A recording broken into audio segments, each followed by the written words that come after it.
Oh, so that's on it.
I will now call to order the meeting of the Omaha Planning Board.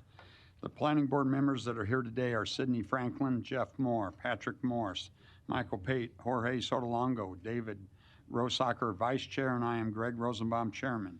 Members of the city staff that are in attendance today are Dave Fanslaw, Planning Director, Eric England, Assistant Planning Director, Mike Carter, Current Planning Manager, Robert LaRocco, Planning Board Administrator, Jennifer Taylor of the City Law Department, and Lisa Agans is our recording secretary. Our rules of procedure are as follows. Notice of this hearing has been published. Copies of today's agenda are located on the table in front of us. You are welcome to come down and pick one up. The cases on the consent agenda will be heard first. Consent cases are perceived by the Planning Board to be non-controversial, have already been heard or been recommended for layover, and therefore will be read and voted on without the opportunity for your testimony. If you wish to testify, you may remove the case from the consent agenda. When each consent case is read, I will ask if anyone wants the case removed. If you do, please stand up and say so, and the case will be removed. This case will then be heard in the order in which it appears on the regular agenda after we go through the consent cases. When the case is heard, you will have the opportunity to come to the podium, clearly state your name and address, and give your testimony at that time. When hearing cases on the regular agenda, the board will first hear from the applicant. After the applicant states their case, we will hear from the proponents, and then we will hear from the opponents. After both sides are heard, the public hearing will be closed and no additional testimony will be permitted unless a board member requests additional information. When at the podium, please clearly state your name, address, and whom you are representing for the record. Your testimony is very important to us. In the interest of time and courtesy to others, please be short and to the point. We will try to limit each case to 10 minutes. Those directly involved in the case, please speak first. We request that large groups select a spokesperson to represent that group, therefore eliminating repetitive testimony. When giving testimony, please provide new information and try not to repeat what has been previously said. We do ask that all speakers and others be treated with courtesy and with respect. In that regard, please remain silent while seated, and please turn off your cell phones. Our decision to approve, deny, or continue a case made here today will be forwarded to the City Council for another public hearing and final disposition by the City Council. Conditional use permits are an exception to this rule. The board's decision made here today on conditional use permits are final and not forwarded to the City Council. Lastly, upon the advice of the Law Department, all communications to board members from attorneys or other interested parties should be transmitted through the Planning Department so that they are made a part of the public record. The department will then transmit all that information to the board as well as to the rest of the public.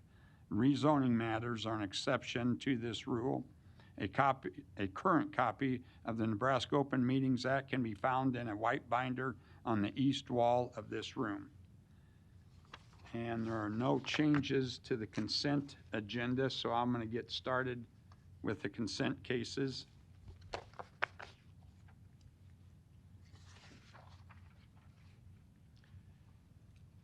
Agenda item number 3, case C3-21-92. Applicant, Planning Department on behalf of the City of Omaha. It is on consent for approval. Request approval of a disposition of city-owned property under Community Development Law. Location 2238 Ohio Street. Does anyone wish to have this removed? Okay, seeing none. Agenda item number 4, case C3-21-93. Applicant, Planning Department on behalf of the City of Omaha. It is on for layover. Request approval of the disposition of city-owned property under Community Development Law. Location 6506 North 51st Plaza. Does anyone wish to have this removed? We do? Yep. You want that removed? Okay. We will do so. Case number 4. Agenda item number 5, case C3-21-94. Applicant, Planning Department on behalf of the City of Omaha. It is on for approval. Request approval of the disposition of city-owned property under Community Development Law. Location 3201, 3203, 3205, 3207, 3215, 3219, and 3221 Corby Street. Does anyone wish to have this removed? Okay, seeing none. Agenda item number 6, case C3-21-95. Applicant, Planning Department on behalf of the City of Omaha. It is on for approval. Request approval of amendment to the future land use element of the city's master plan for open space to low-density residential. Location 3030 and 3031 Upland Parkway. Does anyone wish to have this removed? Seeing none. Agenda item number 8, excuse me, case C10-21-23, C10-21-24, C10-21-3, C12-21-4. Applicant, Lockwood Development. It is on for layover. Request final plat approval of the Crossroads, a subdivision inside city limits with a waiver to section 5399 sidewalks, along with rezoning from R1, R8, LC, and GC to GC and MU. Repeal of the MCC overlay district from a portion of the site and expansion of the ACI2 PL overlay district. Location northwest of 72nd and Dodge Street. Does anyone wish to have this removed? Okay, seeing none. Agenda item number 10, case C10-16-287, C12-21-100. Applicant, Ryan Saylor for Timberland Partners. It is on for approval. Request revised preliminary plat and final plat approval of Sundance, previously a portion of Avenue 1, a subdivision inside city limits with rezoning from AG to MU, along with a major amendment to the mixed-use development agreement for Avenue 1. Location, northwest of 195th Street and HWS Cleveland Boulevard. Does anyone wish to have this removed? Okay, I thought so. It will be removed. Number 10. Agenda item number 11, case C10-21-101, C12-21-102. Applicant, Celebrity Homes, Omaha. It is on for approval. Request preliminary plat approval of Majestic 178, a subdivision outside city limits with rezoning from AG to R4. Location, southeast of 177th and State Street. Does anyone wish to have this removed? Okay, seeing none. Agenda item number 12, case C10-21-103, C12-21-104. Applicant, M180 LLC. It is on for approval. Request preliminary plat approval of Maple 180, a subdivision outside city limits with a waiver of section 53914 Green Corners, along with rezoning from AG to DR and MU. Location, northeast of 180th Street and West Maple Road. Anyone wish to have this removed? Okay, seeing none. Agenda item number 13, case C10-21-124, C12-21-105. Applicant Thompson, Dreesen, and Dorner Incorporated. It is on for approval. Request preliminary and final plat approval of Irvington Industrial Replat 3, a minor plat inside city limits, along with approval of the MCC Overlay District. Location 4845 North 90th. Anyone wish to have this removed? Seeing none. Agenda item number 14, case C10-21-106. Applicant Nathan Jocelyn. It is on for approval. Request rezoning from R1 to R2. Location 561 South 84th Street. Anyone wish to have this removed? Okay, seeing none. Agenda item number 15, case C10-21-107. Applicant Alvin Okarik. I hope I said that correctly.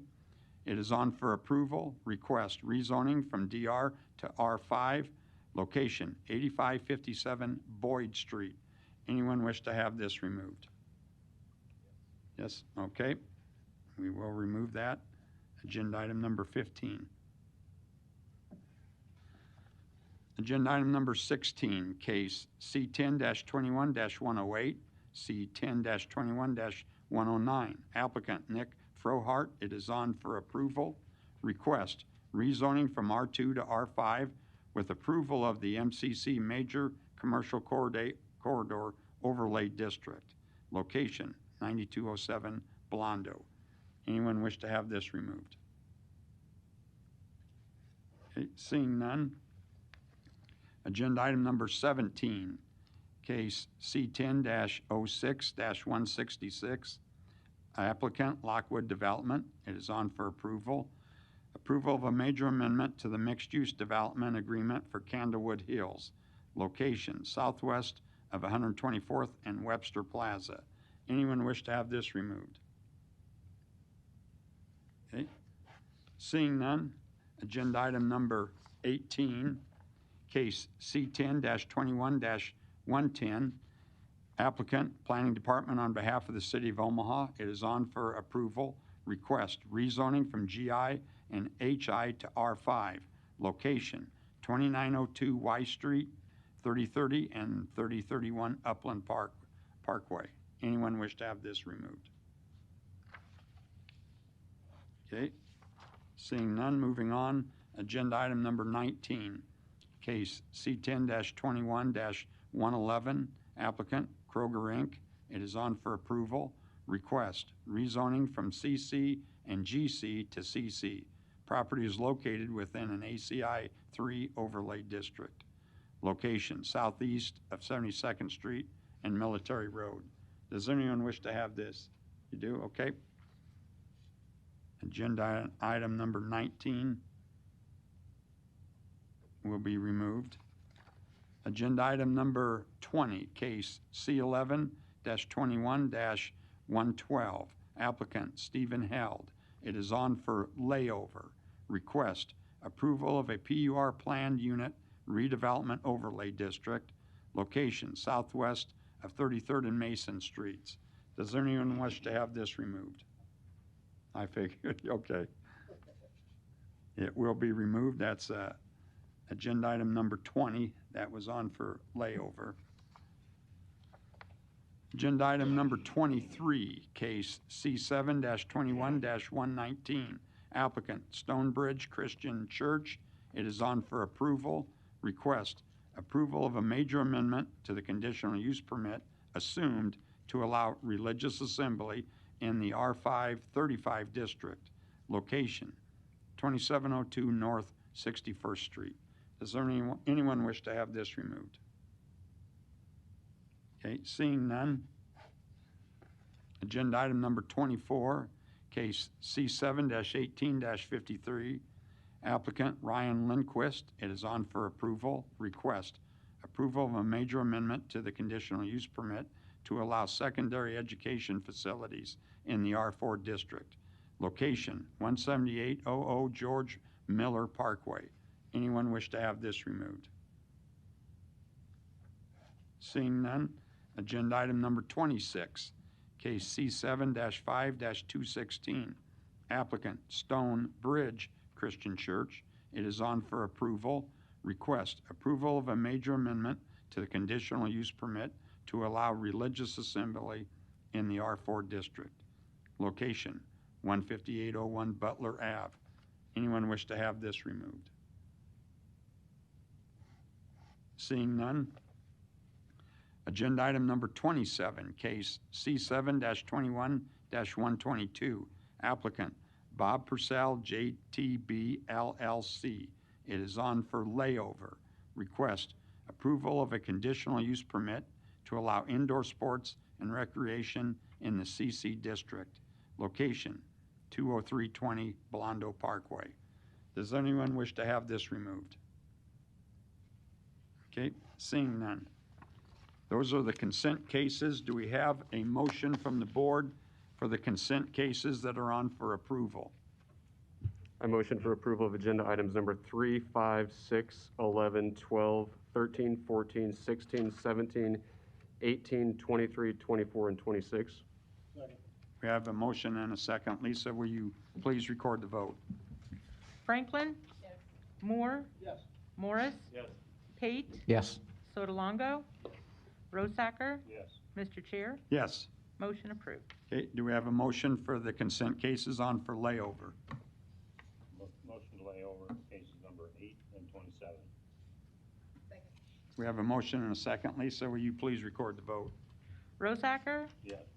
Franklin? Yes. Moore? Yes. Morris? Yes. Pate? Yes. Sotolongo? Yes. Mr. Chair, Yes. motion approved. So those cases that were on the agenda for consent, if they were left on consent, no further action will be taken today. If you came down for one of those cases, you can leave or you are welcome to stay. It's up to you. We'll get started with the agenda. Case number 1 is on administrative only, so there will be no opportunity for public testimony. Agenda item number 1, C10-21-29, C12-21-30. Applicant Skyline Ridge Estates LLC. Request final plat approval of Serenity Estates, lots 1 through 21, outlots A and B, formerly known as Skyline Ridge Estates, a subdivision outside city limits, along with rezoning from AG to DR and R4. Location, northwest of Skyline Drive and Old Center Road. Eric.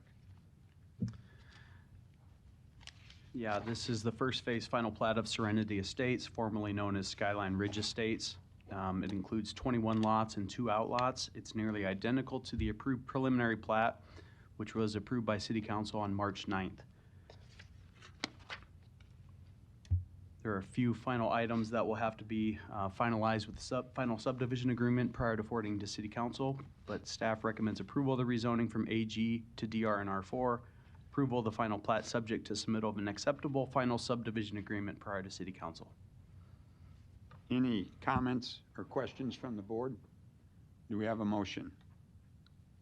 Move to approve the zoning from AG to DR and R4, approval of final plat subject to submittal of acceptable final subdivision agreement prior to forwarding the request to City Council. Second. We have a motion and a second. Lisa, will you please record the vote? Moore? Yes. Morris? Yes. Pate? Yes. Sotolongo? Yes.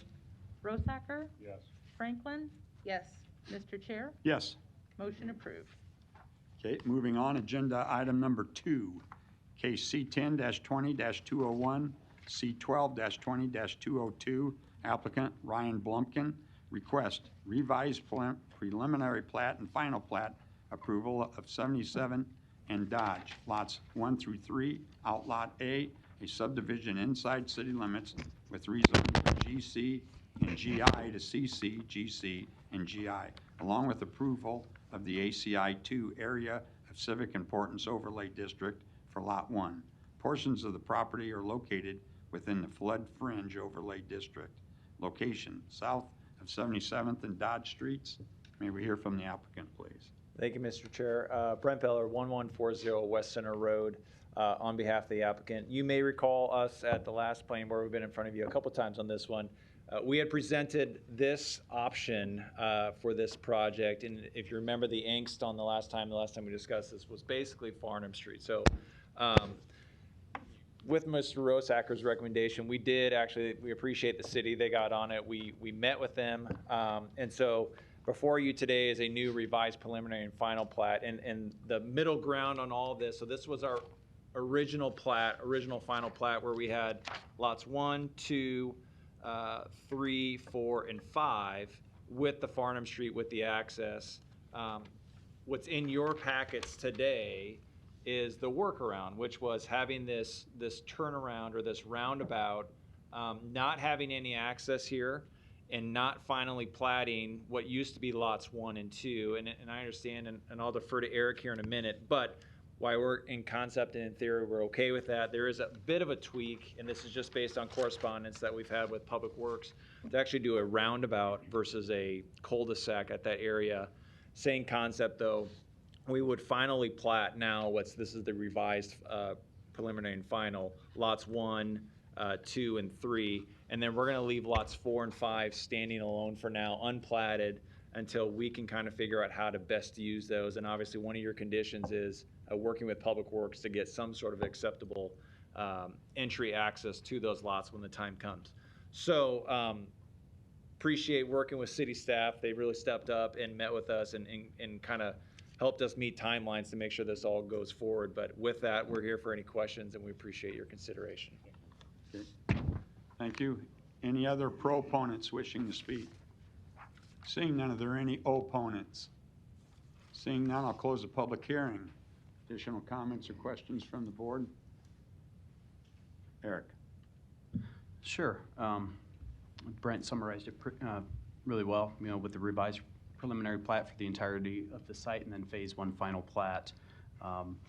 Yeah, obviously it's a difficult situation with the existing traffic and the proposed increases and access points. So the elimination of the Farnham Street connection off of Rose Blumpkin is what city staff was looking for and is in support. If you have any specific questions, Public Works is here to answer any questions. Yeah, we had I didn't even fill the board in the pre-meeting, but the submittal had come in with a roundabout, and we made some changes. The cul-de-sac, so we'll just make those changes basically before the final plat proceeds to City Council for any documentation. But there's no substantial differentiation between the two. So unless you have any questions, then you can definitely ask them after I give the recommendation, but staff recommends approval of the rezoning from GC and GI to CC, GC, and GI. Approval of the ACI 2 overlay district for Lot 5, previously Lot 1. Approval of the revised preliminary plat subject to the 9 conditions in the recommendation report, and approval of the final plat subject to meeting conditions of revised preliminary plat and submittal of an acceptable final subdivision agreement prior to City Council. Okay, do we have a motion? I will move approval of the rezoning from GC and GI to CC, GC, and GI. Approval of the ACI 2 Area Civic Importance Overlay District for Lot 5, previously Lot 1. Approval of the revised preliminary plat subject to the 9 conditions outlined in the report, and approval of the final plat subject to meeting the conditions of the revised preliminary plat, and submittal of an acceptable final subdivision agreement prior to forwarding the request onto City Council. We have a motion and a second. Lisa, will you please record the vote? Morris? Yes. Pate? Yes. Sotolongo? Yes. Rosacker? Before I do that, I just want to commend the applicant and the staff also on coming together and taking the bull by the horns and solving a problem. It's always good when we see everybody come together and come with an acceptable solution. So on that, I favor the vote yes. Okay. Franklin? Yes.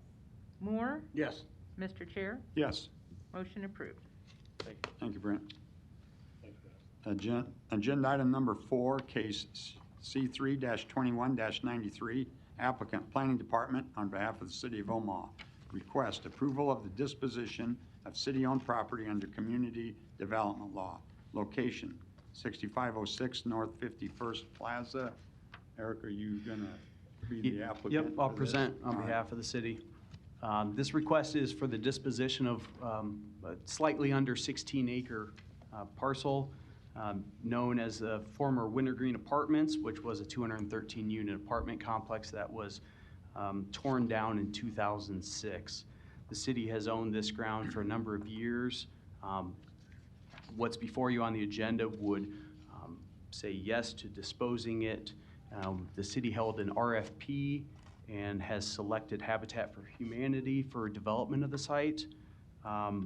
We continue to meet with the development team, and there will be other requests in the future regarding rezoning and platting, but basically looking, 65 to 70 single-family homes can be a great infill project. I will leave it at that. The applicant has requested a layover, which we are acceptable to, and I can answer any questions after the public hearing. Okay, thank you, Eric. Any other proponents wishing to speak? Seeing none, are there any opponents?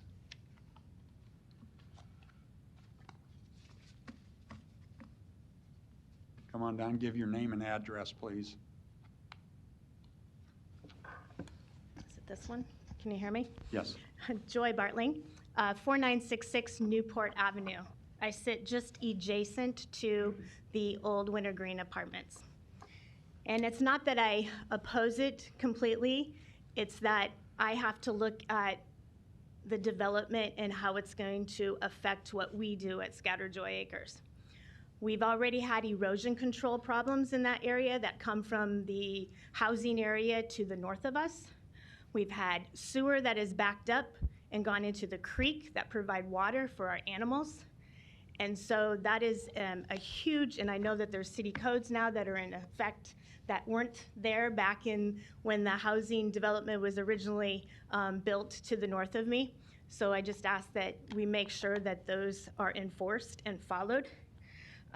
It's gonna be more rooftop and concrete that's gonna be there, which is gonna change a lot of the, now it's dirt, and unfortunately, I'm just as frustrated as the rest of the neighborhood at the kids and the people who are bringing trucks and trailers in with four-wheelers and tearing up the beautiful property.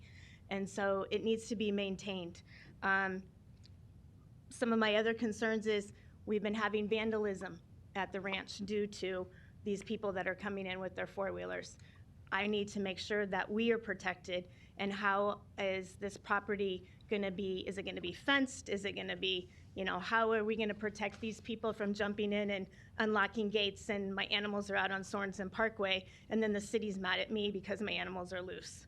So we have to make sure there's a lot of procedures and protocols that are put in place to protect us. And then in the development stage, I know there is an egress that comes from Forest Lawn through to our property. Is that gonna be put in place, or is it not gonna be put in place? Because then that changes the flow of traffic, and we already have gravel roads that have washboards on them. And so if that's the case, then we need to look into how do we improve those roads that are down there. That's all I have. Okay, thank you, Joy. Any other opponents wishing to speak? Seeing none, I'll close the public hearing. Additional comments, questions from the board? Okay, Eric, did you want to address some of Joy's concerns here? Yep. I'll start with one of her last comments. Forest Lawn Avenue would be improved to a paved street that would stub to about basically the southwestern portion or the southern portion of Joy's site.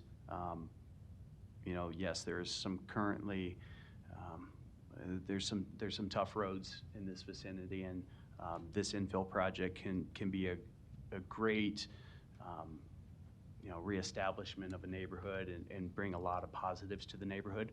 And now with that, there are construction phases that occur, but I think for that, the short pains of construction seasons and putting in streets and sewer infrastructure and houses over the long term will be a great benefit for the area. We are currently working with the applicant on their specific proposal of where all the street connections will be and connect to. Yes, there are several new policies, well, not new policies, but several policies that are in place that were not previously in place when this area developed. So, much of the area lacking the typical infrastructure. There are stormwater requirements, so with the increased pavement, there is detention requirements and treatment of storm runoff that will be required, and there will be, maintained on their site and established. So, I think it'll be all positives. We definitely encourage the applicant, Habitat, to continue to work with neighbors, including Joy and her site, as well as all the other property owners surrounding the site, and we know they do a good job with that. So if those conversations have not started yet, they definitely will be moving forward. So with that, unless you have any, yeah, go ahead. When she mentioned ATVs and that sort of thing on that lot, is that something where she can call the city and have, go ahead, I'm sorry. Yeah, obviously we have code enforcement. Now our inspectors come out, certain times. I guess if it's more of an immediate problem, calling 911 and the police could be the better solution, because they would be trespassing, that, they don't have permission from the city to go out there ATVing on the site. So yes, code enforcement can deal with some things, but probably not that issue. Okay. With that, staff recommends layover. Okay. Any other questions, comments from the board? Do we have a motion? I recommend layover. Second. We have a motion and a second. Lisa, will you record the vote, please? Pate, Yes. Sotolongo, Yes. Rosacker, Yes. Franklin, Moore, Yes. Morris. Mr. Chair, Yes. motion approved for layover. Agenda item number 7, case C3-21-96. Applicant, Planning Department, on behalf of the City of Omaha, request approval of the Blackstone East Mixed-Use Building TIF Redevelopment Project Plan. Location, southeast of 38th and Farnham Streets. And Don, you're presenting. Yes, good afternoon. Don Seaton, Omaha City Planning. This project is in the Blackstone District, just immediately west of this is the Blackstone Hotel, just west of the Blackstone Hotel. A pair of parcels at the 38th and Farnham location. One is currently a surface parking facility. The other is contains a 4-story apartment building with 6 units. The site will be cleared and a new mixed-use building will be constructed. It'll be a large 9-story building, about 20,000 square feet of first-floor commercial retail space, and approximately 161 market-rate apartment units. The overall development project includes the construction of a public parking structure with about 400 stalls. This will be split off from the project via a condominium plat and sold to the city. It'll be city-owned, city-operated parking structure within the building. I want to show you the building, at least a preliminary design. So the finances of the parking garage are completely separate from the TIF project and the financial structure of the TIF project you're reviewing today. This project includes $550,000 in public improvements, and the developers are also going to be making a $62,000 contribution into the Midtown Public Improvement Fund. The developers are basically it's kind of a collaboration of Clarity and Green Slate development companies, but it's a variety of investors. Tom McClay is the point person and project manager. Total project investment is approximately $43.5 million. They're requesting $6,235,000 in TIF support. The project meets the required criteria of the TIF program. It's been reviewed and approved by the City TIF Committee. It's an appropriate use for the area. I think will be a good addition to Blackstone. The parking structure was definitely needed. We asked for your approval, and I would note also that approval of the TIF financing does not release the developer from the need or the obligation to comply with all city zoning requirements, including the design overlay zone, the design standards for the site. And they are working very well with our city urban design staff to give us a final product that'll be something everybody can enjoy. Thank you. Okay. Thank you, Don. Any other proponents wishing to speak? Good afternoon, Tom McClay, 3814 Farnham, Suite 201 here in Omaha.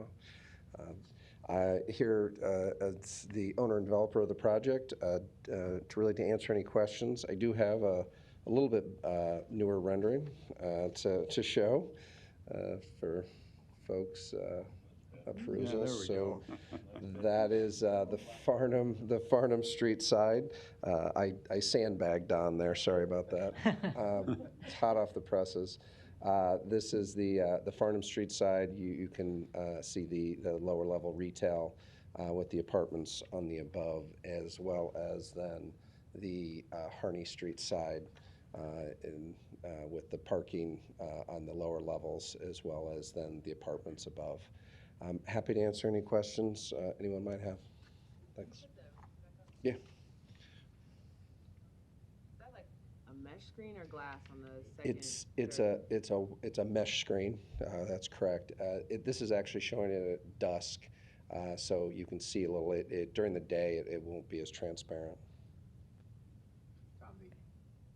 The parking is great. I'm glad to see it. You've got 160 units for apartments, is that correct? Yeah, 161. 161. So will the residents of those apartments have guaranteed spots in that parking then, since it's a public parking structure, or how will that work? They don't have guaranteed spots, but like any other parking structure in the city, there are monthly lease options. Okay. Which exist in, I think, virtually all apartment structures. We have continued to work with Ken Smith, the parking czar, as I call him, throughout the process. And those will be identified on each parking spot then? Okay. Thanks. Okay, thank you, Tom. Thanks. Any other proponents wishing to speak?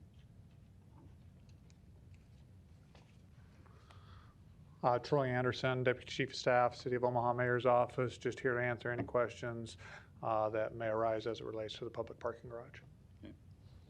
Thank you, Troy. Any other proponents? Seeing none, are there any opponents? Seeing none, I'll close public hearing. Any comments, questions from the board? Eric, did you want to add anything? There had been a previous rezoning to MBD. As Don had mentioned, we continue to work with the development team on finalization of plans, and most likely there will be a PUR that comes before this board and city council moving forward in the future. But obviously, it's a great project, very excited. Staff recommends approval. Do we have a motion? Second. We have a motion and a second. Lisa, will you record the vote, please? Sotolongo? Yes. Rosacker? Yes. Franklin? Yes. Moore? Yes. Morris? Yes. Pate? Yes. Mr. Chair, Yes. motion approved. Okay, moving on. Agenda item number 9, case C10-21-97, C10-21-98, C12-21-99. Applicant, University of Nebraska Board of Regents. Request preliminary plat approval of UNMC Saddle Creek Campus, a subdivision inside city limits with rezoning from GO, GC, and GI to CC, TOD-2 MX and TOD-1 MX, along with repeal of the ACI 2 overlay district for a portion of the site. Location, southwest of Farnham Street and Saddle Creek Road. Larry. Thank you, Mr. Chair, members of the board. Larry Jobin, 11440 West Center Road, appearing on behalf of the University of Nebraska Board of Regents. With me today is Brian Spencer and Rand Lawson of UNMC, as well as Luke Weatherly, Katie Underwood, and Mike Pernicke of Olson Associates. They're the consulting engineers on this particular project.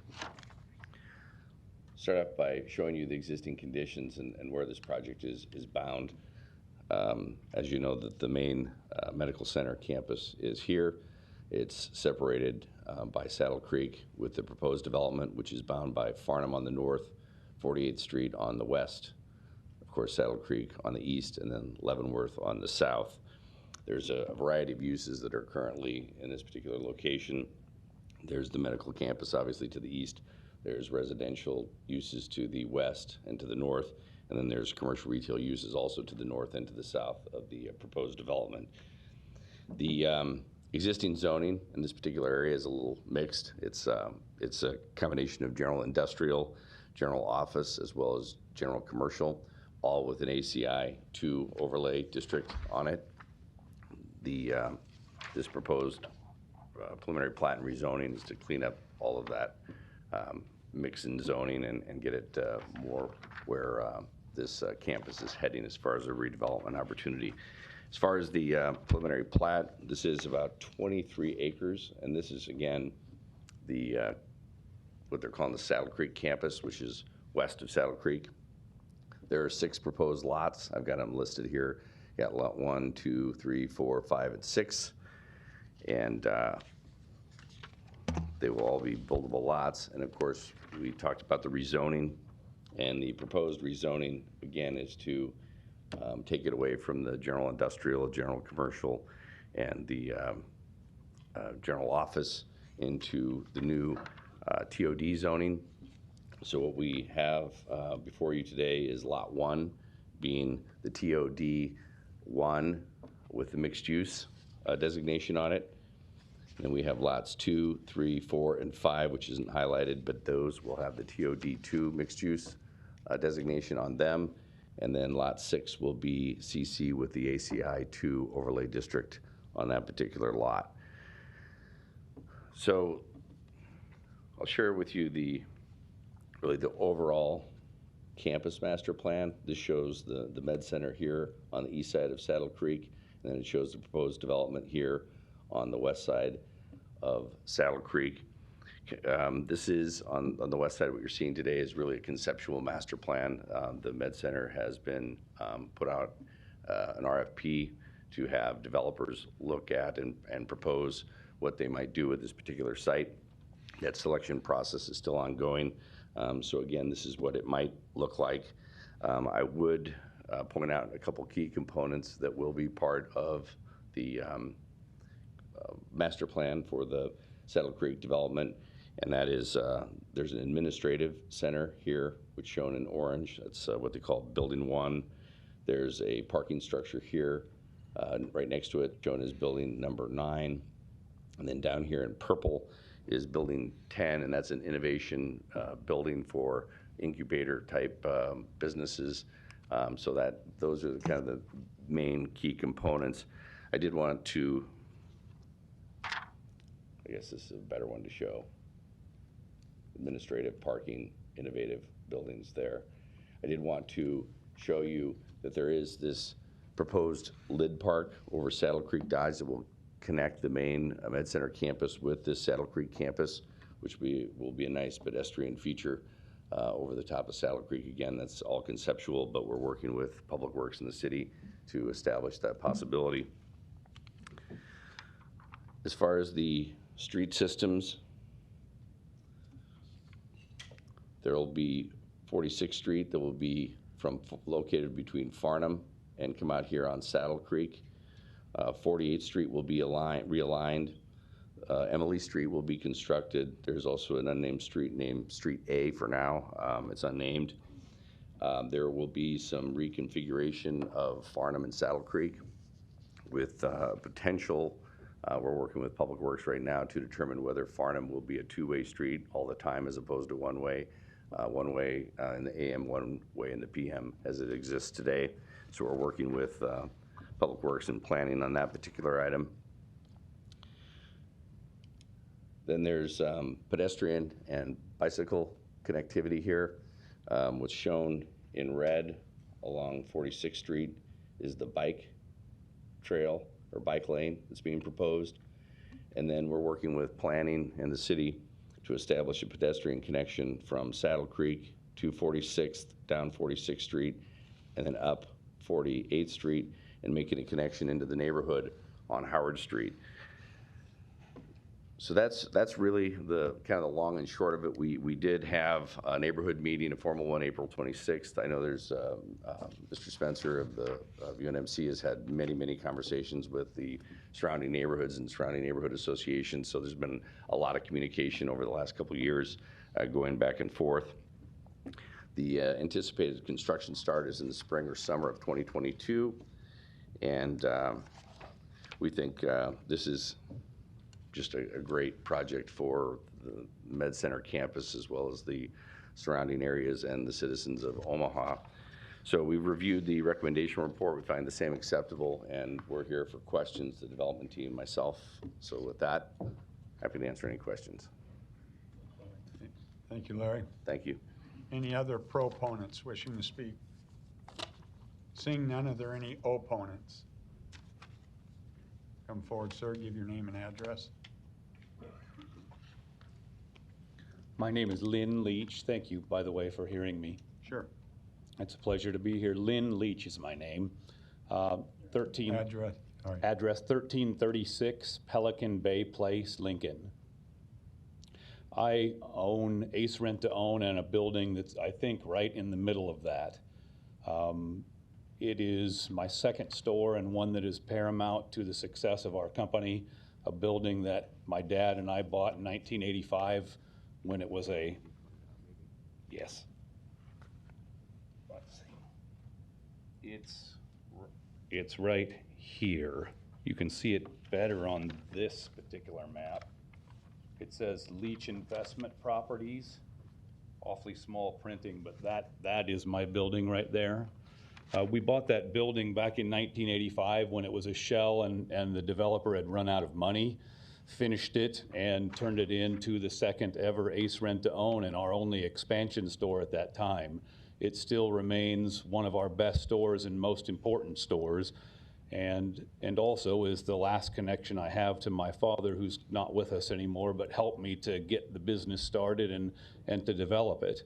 I have not heard anything from anybody about what would happen to my business, what would happen to my building, and how this would affect me. But it seems that from what I can understand, the zoning proposal here is on my property as well, which I am not a proponent of. So I'm asking that because I haven't been contacted and I don't know what the plans are for my property, and it's absolutely paramount to my business. I'm very concerned about changing zoning on my property, which I haven't even requested or have been a part of. Just to address it right now, actually, your property is excluded from the plat boundaries, so it is not being rezoned. I can't speak for any of the, the development. I'll leave that to the developer, but your actual property is not included in the plat boundaries or the rezoning. And would it be surrounded in every way by that? And with these proposed roads and so on that are being proposed, wouldn't that change my property a great deal? I'll let the development team answer that question. Okay. Thank you, Lynn. Thank you. We'll address that here in a minute. Thank you very much. Okay. Any others in opposition wishing to speak? Seeing none, I'll close the public hearing. Larry, did you want to come up and address some of Lynn's issues, or all of his issues, I should say? Yes, Mr. Chair, members of the board, Larry Jobin, 11440 West End Road, appearing on behalf of the applicant. Yes, as you can see, this is a larger map here. The gentleman's property is excluded from the zoning and the plat. I would tell you that based upon what's going on here and the proposed development, I would suggest that his value of his property will probably increase dramatically based upon what's going on around him with the new development and the redevelopment. As you know, before it was a steel casting site and very heavy industrial in use. Obviously, this proposed development will bring this into a first-class development, so I think it will be a vast improvement for what he has seen in the past with respect to the surrounding area. So he is excluded from both the zoning and the platting, so it shouldn't negatively impact him whatsoever. He fronts Saddle Creek there. Correct. Any road changes to the west of his property that will give him better access or the same access? Yeah, well, 46th Street will be constructed. So if you look at the aerial.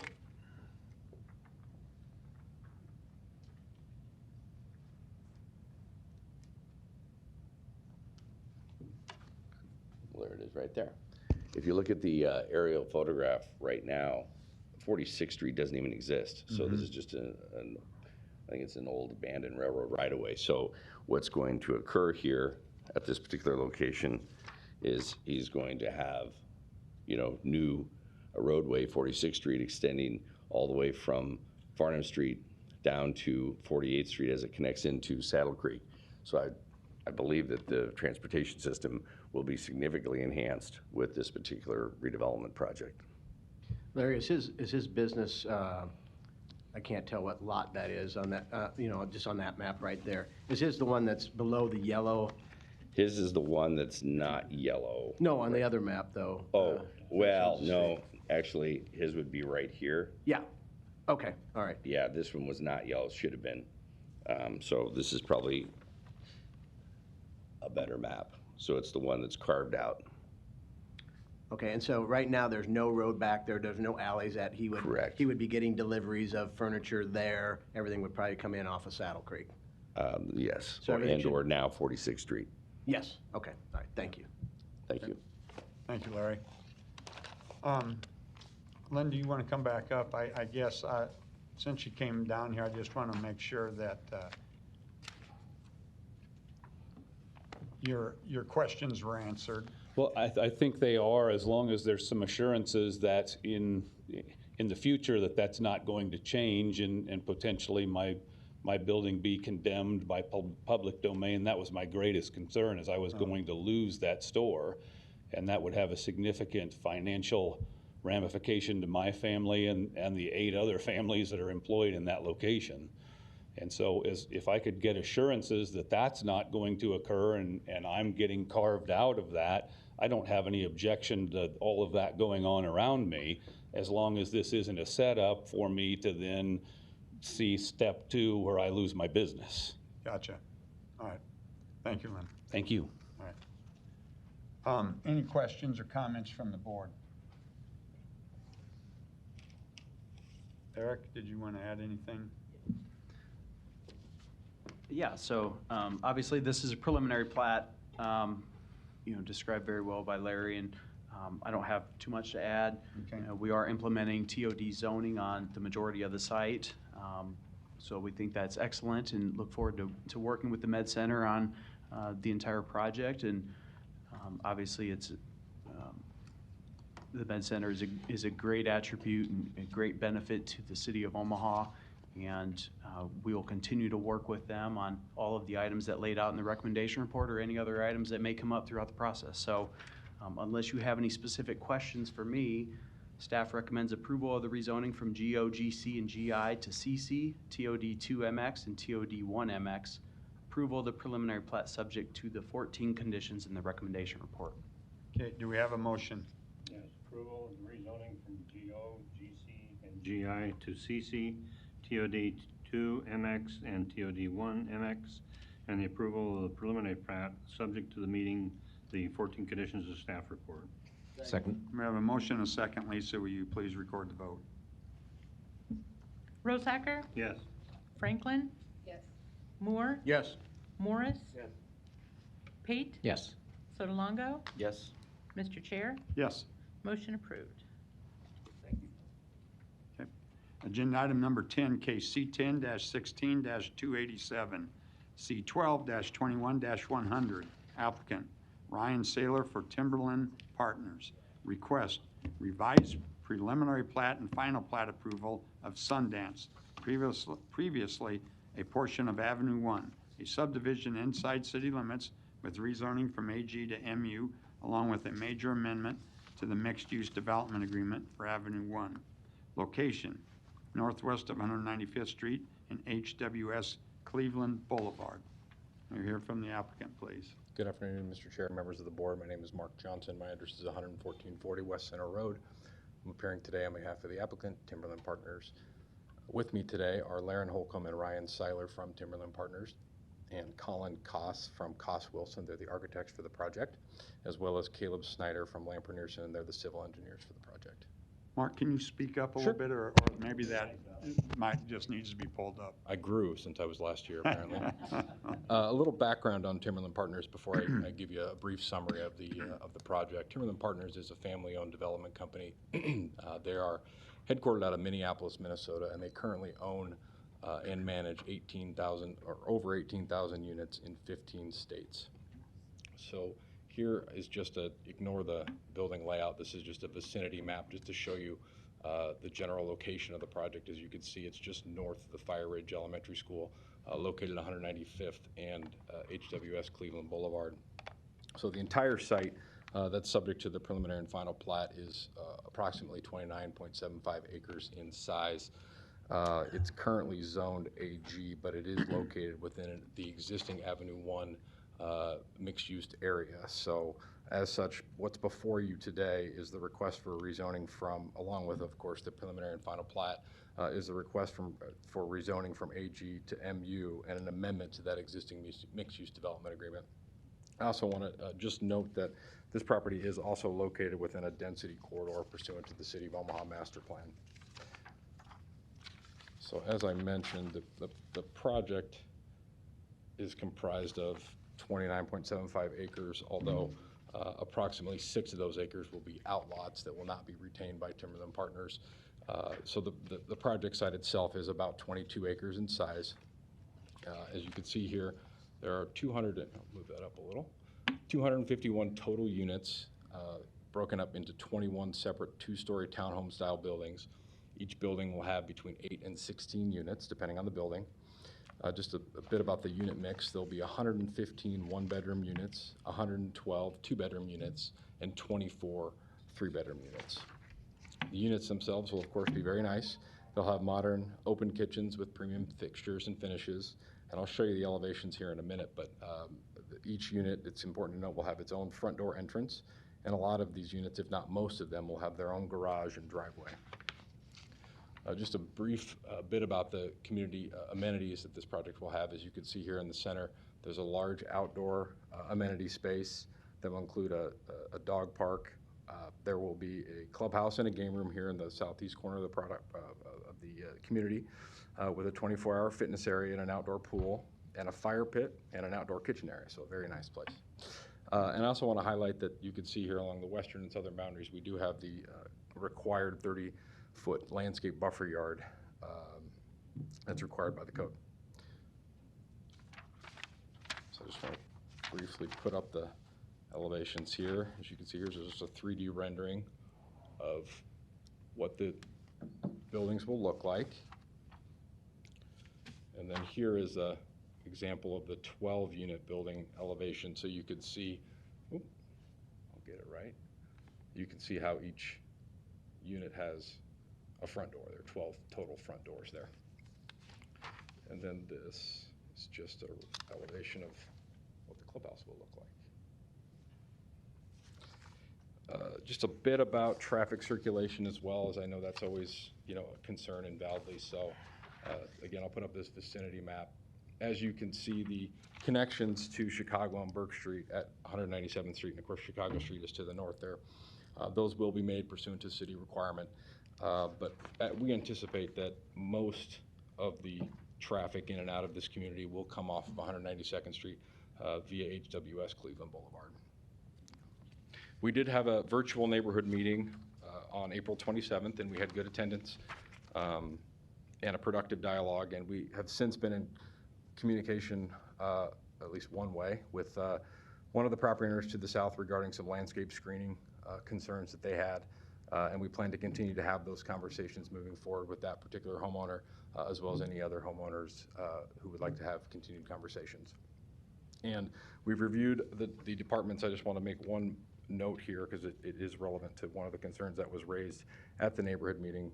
We reviewed the planning department's recommendations, and we find the same acceptable, with one perhaps clarification. The requirement to remove the temporary turnaround on 197th Street. The question came up as to whether or not we could leave that in place, and the developer is willing to work with the city and the neighboring property owner should that neighboring property owner want to leave that turnaround in place. Mark, so with that, I'd be happy to answer any questions. Yeah, Mark, were there any other concerns? You identified that one concern. Were there any other concerns that were expressed that you can share with us? Yeah, absolutely. And I know there are some folks here who can enumerate some of those. But, it was traffic concerns. There was concerns about the density, 251 units.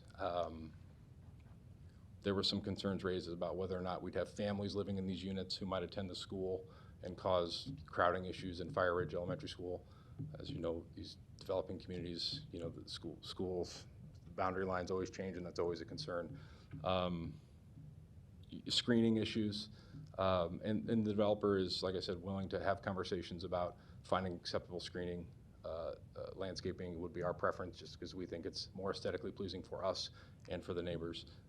There was a question about a fence, and again, we'd be happy to have those conversations. That would not be our preference, just because a fence is not as nice as mature trees. Of course, the concern is, but when are those trees going to be mature? So again, lots to talk about with those folks, and want to stress the developer's willingness to do so. Any concerns raised about the design concept at all? No, not particularly. Not that I can recall. And of course, if there are, Colin, like I said, is here from the architecture firm, and we'll be happy to answer any of those questions. Okay. Mark, this seems like a unique kind of setup. As with 18,000 units, is this something that you've worked on before? You know, I mean, they're attractive to me, but yeah. I don't know if you've done these in other parts of the. I have not. This is not. So obviously, my practice is primarily here, and this is Timberland Partners' first time doing this type of concept here locally. I know they do have this concept elsewhere in other parts of the country, and like I said, Laren and Ryan are here, and if you'd like, they can, I'm sure, address that question. But from what I understand, it's been very successful in other markets, and they're very excited about it. You bet. Thank you, Mark. You bet. Any other proponents wishing to speak? Seeing none, are there any opponents?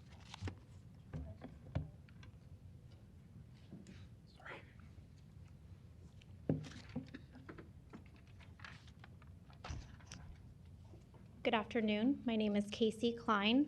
My address is 19519 Harney Street. I am a resident of Fire Ridge. I have a kindergartner and a second grader at Fire Ridge Elementary. Will the residents of Fire Ridge and the families of Fire Ridge Elementary not have already suffered enough from this encroaching development? 3, and Harney's not pictured here, of our currently dead-end streets are already becoming through streets to the increasingly busy 192nd. The other 2, I live on one that is becoming a through street, Harney. My new neighbor 3 doors down will actually be a massive Greek Orthodox church. The 2 other streets that are becoming through streets are Farnham and Cleveland. They form the intersection in front of Fire Ridge Elementary. We purchased our house on East Harney a few years ago, and the cul-de-sac was a driving decision in us purchasing that house. Last fall, imagine our despair when it was torn up. Now there's a stub that will eventually connect to the 192nd. Obviously that street is 4 lanes up to 6 in some areas, increasingly busy as this massive development starts to take over. In addition to Harney Street losing its safe dead-end status, both streets that I cross when I walk my 5-year-old and 8-year-old to school and from school every day, Farnham and the Boulevard, will also become through streets to 192nd. The third school crossing is here on 197th. Again, this is the street that the revised plat proposes to allow the residents of more than 251 apartments unfettered access to. According to the National Multifamily Housing Council, more than 50% of apartments have 2 or more occupants, which means that the 251 apartment units will likely house at least 375 people. Additionally, the National Multifamily Housing Council statistics indicate that at least 50% of apartment occupants have 1 vehicle, 20% have 2 vehicles, and 4 have 3 or more. I've done the math. It comes up to at least 255.5 vehicles generated from this apartment complex. And of course, these figures don't include visitors, delivery vehicles, et cetera, who would also be accessing this complex. As was conceded, the majority of the residents will be using Cleveland. I don't see any reason why 197th needs to connect to this development. It's unnecessary and unsafe and unwise considering it's adjacent to an elementary school. I encourage you to visit the school zone between 8 and 8:15 a.m. and again from 3 to 3:15 just to witness how much foot and bike traffic occurs in and around this elementary school. Additionally, allowing easy access from the apartment buildings to our neighborhoods via 197th is concerning for the already increasing levels of vandalism we have experienced at our elementary school parking lot and the community amenity building that our neighborhood has on Cleveland. Last summer, vandals scaled the fence to our pool numerous times, breaking everything from pool furniture to the pool pump. Most recently, the backboard to our neighborhood basketball goal was shattered, creating not only a safety hazard, but another costly repair. Every Friday and Saturday night, the parking lot of both the elementary school and our clubhouse are littered with trash and glass shards from broken alcohol bottles. I already fear for what the opening up of the boulevard will do to the already high levels of vandalism we are experiencing, and I can only imagine how much more this will increase both in the school and our neighborhood amenities by allowing 197th easy access to a new massive apartment complex. Enough is enough. This is not progress. We need to preserve what little safety and security we still have from this insatiable urban sprawl. 197th does not need to be, nor should it be, a through street to my neighborhood and to my children's elementary school. Thank you. Okay. Thank you. Any other opponents wishing to speak?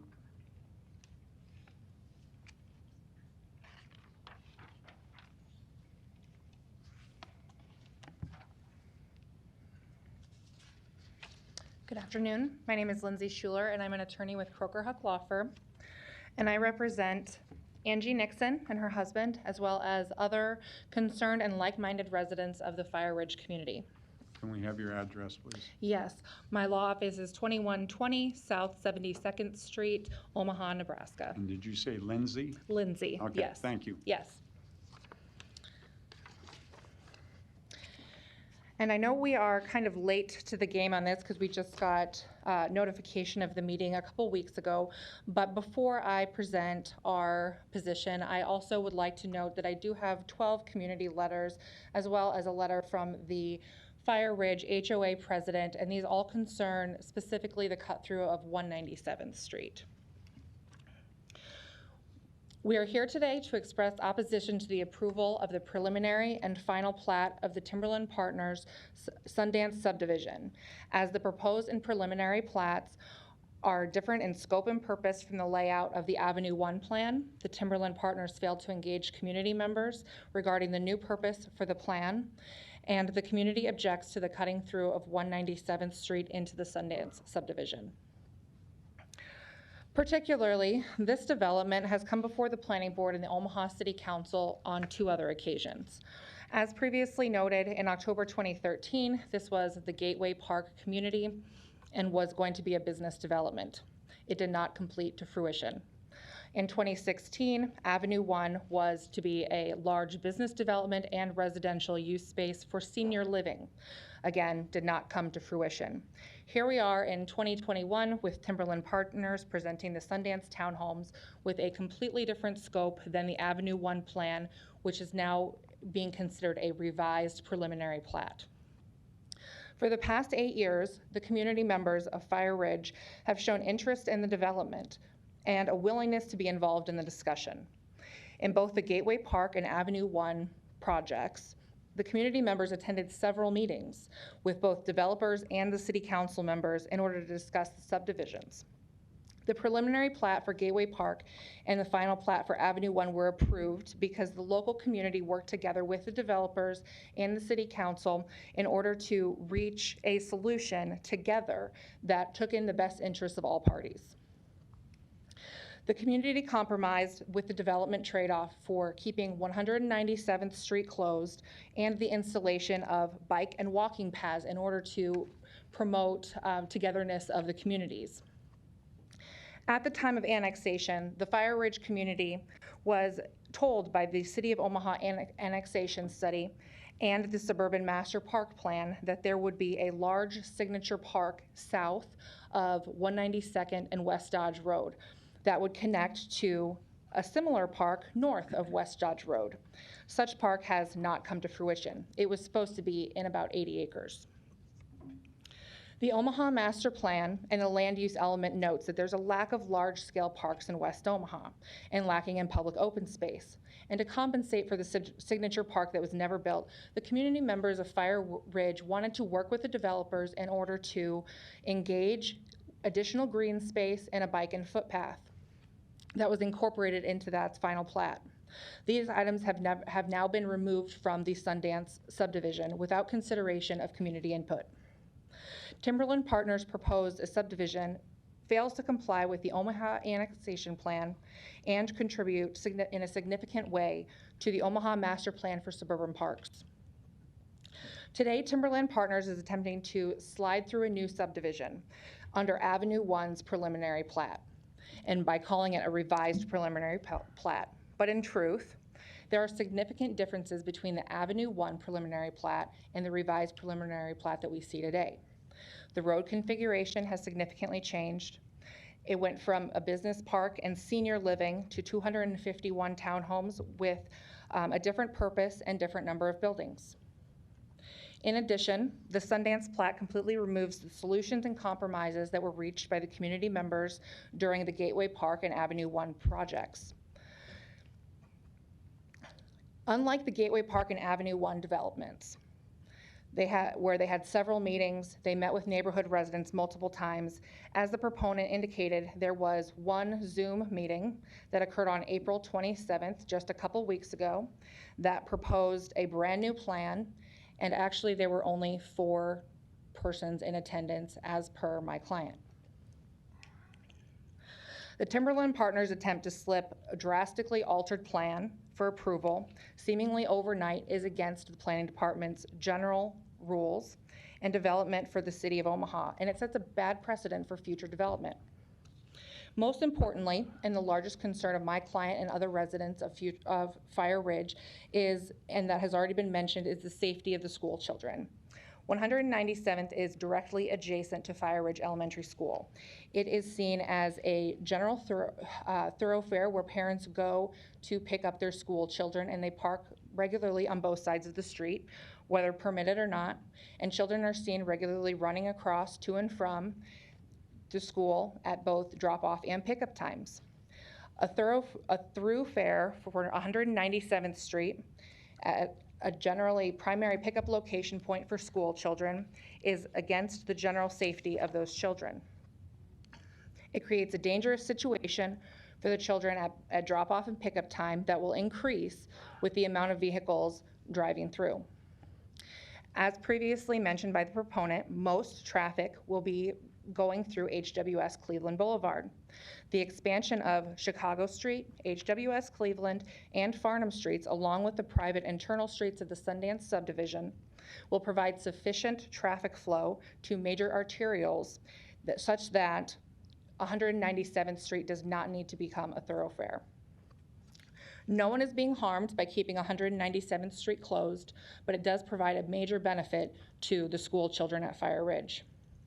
Members of the board, we respectfully ask that you vote either to deny or hold over the final plat until such time as the Timberland Partners can comply with the technical requirements of the planning process, comply with the annexation report and Omaha Parks master plans, and properly meet with community members to hear their consideration and input regarding preserving community safety and keeping 197th Street closed. Thank you for your time. Thank you, Lindsay. Lindsay, can I ask you a real quick question? Yes, you can. Before you leave? You indicated there were only 4 people in attendance. Was that the virtual meeting? That was the virtual meeting. Why do you think there were only 4 people that were? Because my client was in attendance at that meeting and she was one of the 4. But why do you think more didn't attend? Because you can see on Zoom the attendees of the meeting. But why? What's the reason why more people? Oh, I'm sorry, I misunderstood your question. The notice that came out was sent 6 days before the meeting, and they generally only sent it out to the 300 foot circumference of the area project. And so a lot of the neighbors that were usually invited and coming to these meetings under the previous developers lived outside that 300 foot circumference, but are also very involved in the community and wanted to provide input, as you can see from the previous developments. Okay, thank you. Any further questions? Thank you, Lindsay. Thank you. Any other opponents?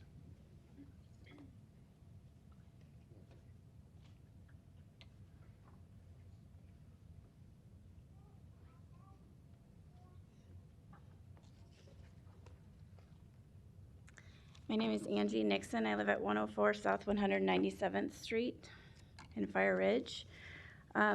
In response to that question that you just asked, Lindsay, the parcel of land that has been separated out for Sundance is a very small portion under the umbrella of Avenue 1, and it's basically our house, our neighbor's house, and a few people in Elk Valley that were notified, that were required to be notified. So all the people that are affected by Avenue 1 on the other side were not notified of this. Nobody in our neighborhood knew about this. I went around and talked to a bunch of neighbors. Nobody knew.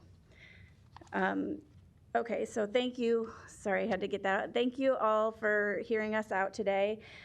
We are concerned taxpayers calling for thoughtful, respectful, well-planned action where there is a need currently, as we have an elementary school of children to protect and serve, as does our city. Fire Ridge residents are opposed to the Sundance development due to its significant change from senior living, which would be a little to no impact to our school, to 251 townhomes, which affects both cut-through traffic and our school.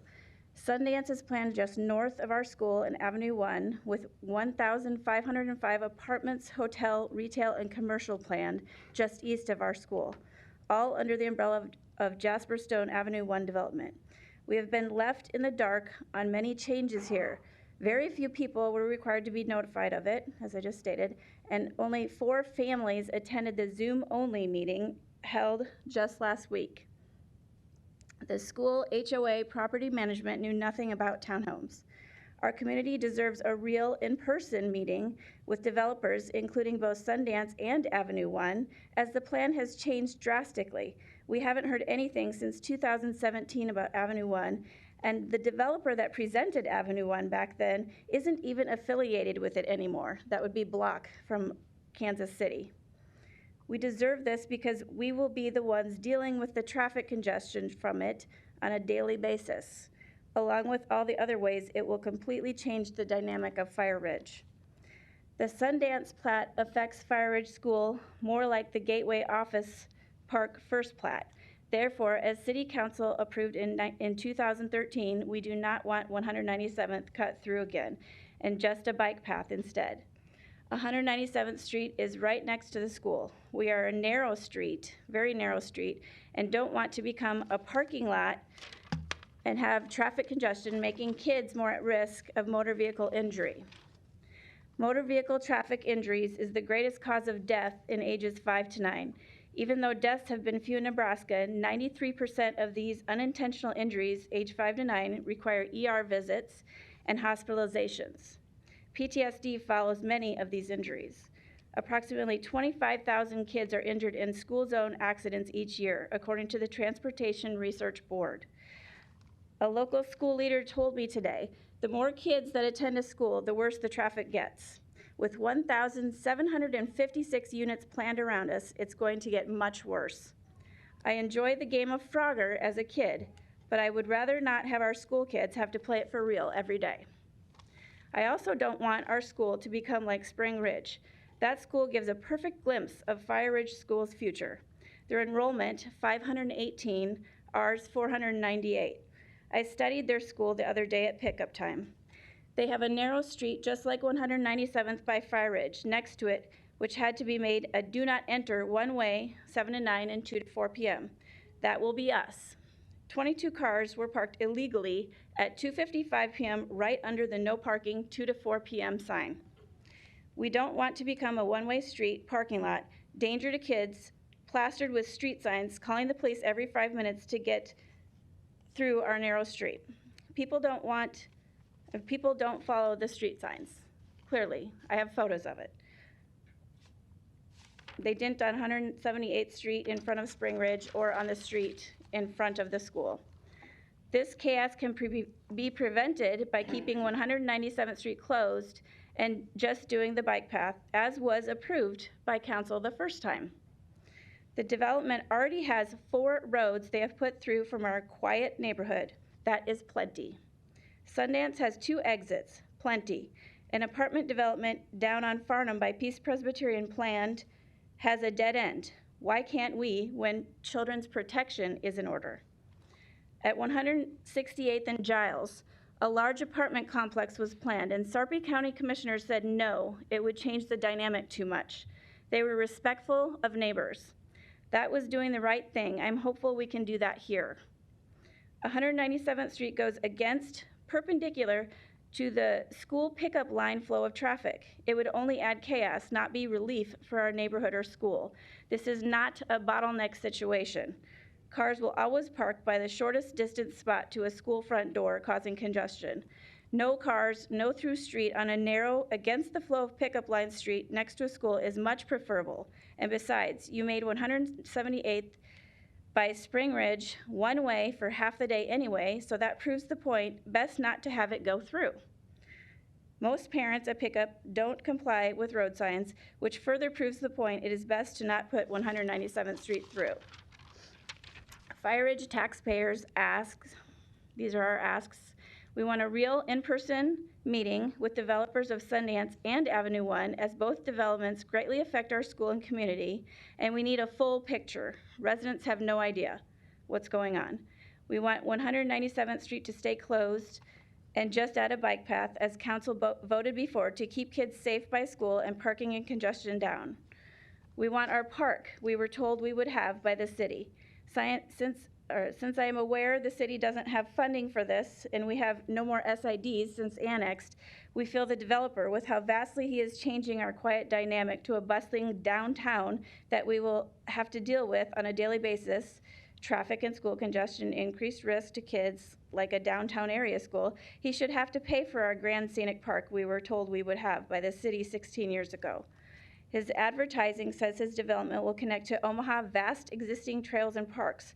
Please find out how much developing Fire Ridge Gateway Park with a pedestrian bridge to Youngman would cost to objectively make the developers accountable to the taxpayers who are going to be dealing with the chaos he is making of our neighborhood. Kids are safer when they have parks to go play at. We have to get in a car and go to a more dangerous arterial now to get to a real Omaha park. Inner city kids are at a higher risk of motor vehicle injuries. If he is going to make our kids inner city kids, he should give us a park to help keep them safe. The city should keep the street closed next to the school to do the same. We don't have George Jetson vehicles yet, but somebody may want to call up Elon Musk and get going on that with this development. Justification and alterations were made to the master plan to allow all 1,756 residential units on only one corner of 192nd and Dodge, since they couldn't do it elsewhere. Right next to an elementary school? Why? I get you need the tax base, but let's get a better, safer, more respectful plan going for this, please. Let's work together to come up with a respectful, well thought out plan. I feel our opinions should be valued here, as we are down here living it every day, not looking at an aerial view or quick study. Timberland's landscape buffer plan was 6-foot, 2-inch trees to replace large, long, mature tree groves that include a wetland area. Does that make sense to you? We will be staring at a parking lot from our side yard. That does not mix in well with our neighborhood. We already have Avenue 1 construction traffic on HWS Cleveland Boulevard coming right by our school into the Avenue 1 development. And the cones aren't even off the street yet.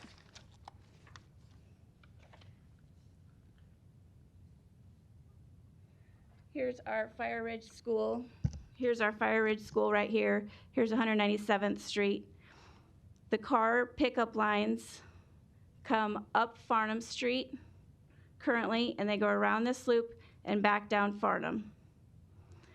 And they also come up HWS Cleveland and go around this loop this way and come back out. Now I anticipate they will come up HWS Cleveland and back around this way and out. 197th Street is against, as you can see, perpendicular against the flow of our 2 pickup lines of traffic. That is only going to cause chaos. That is not going to help get people away from the school.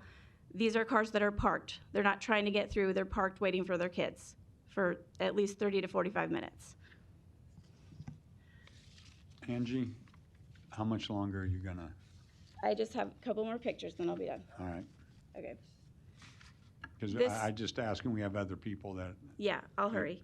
Okay, this is Spring Ridge School, a sister school. As you can see, do not enter signs. This is what I did a study of. They have a higher enrollment, much higher enrollment. So this is also a narrow street, so I anticipate this is what our street will become. This is an image of the cars that are parked illegally at 2:55 p.m. right underneath the "Don't Park Here from 2 to 4 p.m." sign at Spring Ridge School. Angie, did the principal or anybody from the school have any comments about this that you're aware of?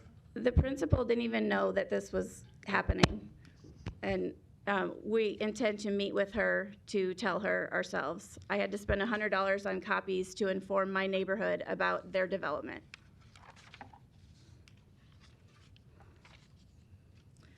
I think that's all I have for you, and I'll turn in the rest of these so you can just take a look at them yourselves. Okay, thank you, Angie. Are there any other opponents? Sir, before you start, between Casey, Lindsay, and Angie, they covered quite a bit of, the traffic, 197th school.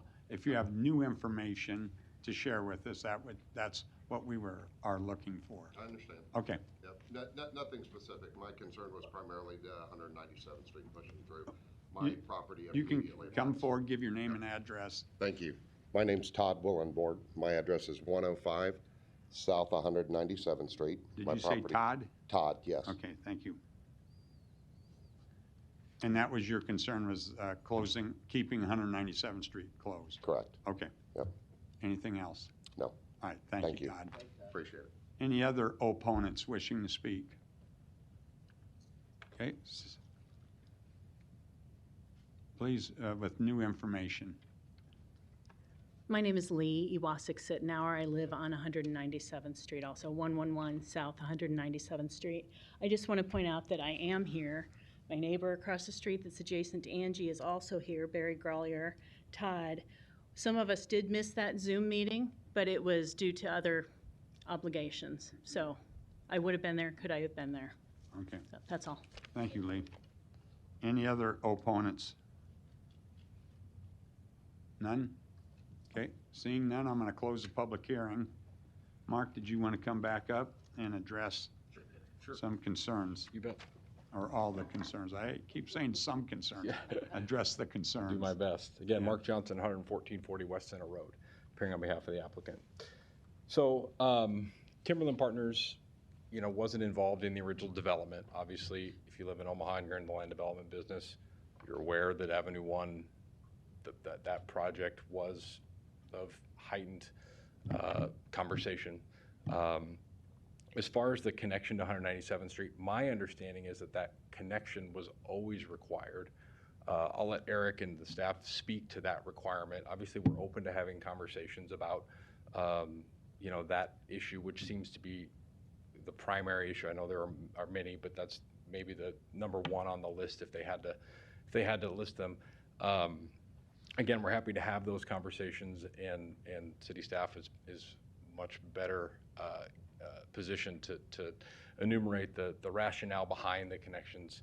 But my understanding is it's a city policy to have these street connections for fire safety and multiple reasons to have that connectivity. So again, I'll kind of defer to city staff on that one. As far as the neighborhood meeting, the notices went out to everybody within 300 feet. We get a title search that's certified by a local title company.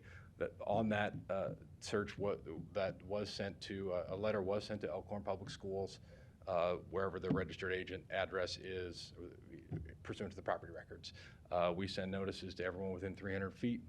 We had a Zoom meeting instead of an in-person meeting because we thought after a bit of dialogue on our side that gave more folks the opportunity to come and attend, given the climate we're dealing with right now. So, and as far as only 4 people being there, we didn't get, apparently there's a sign-in mechanism, but I'm a Zoom novice still, and Caleb was running it, and he said that there were, I have to think there were at least 15 to 20 people on there. There were only 4 people primarily talking, but it was not just 4 people, and that's not terribly relevant, but there were more than 4 in attendance. Does that include No. your group? No. Okay. And again, I don't know how many there were, and that's not important. I guess what I would stress is we're happy to have continued dialogue in person, via phone call, via Zoom between now and council.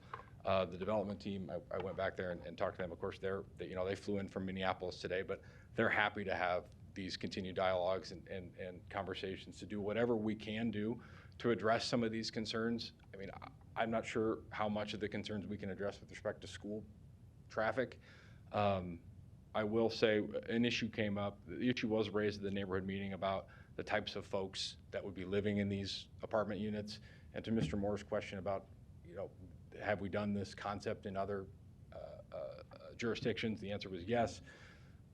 Their experience on our side is that these types of units with the rental, at the rental point that they command, are primarily, and because we have so few multiple bedroom, I mean, we have half 1 bedroom, half 2 bedroom, and just a handful of 3 bedroom.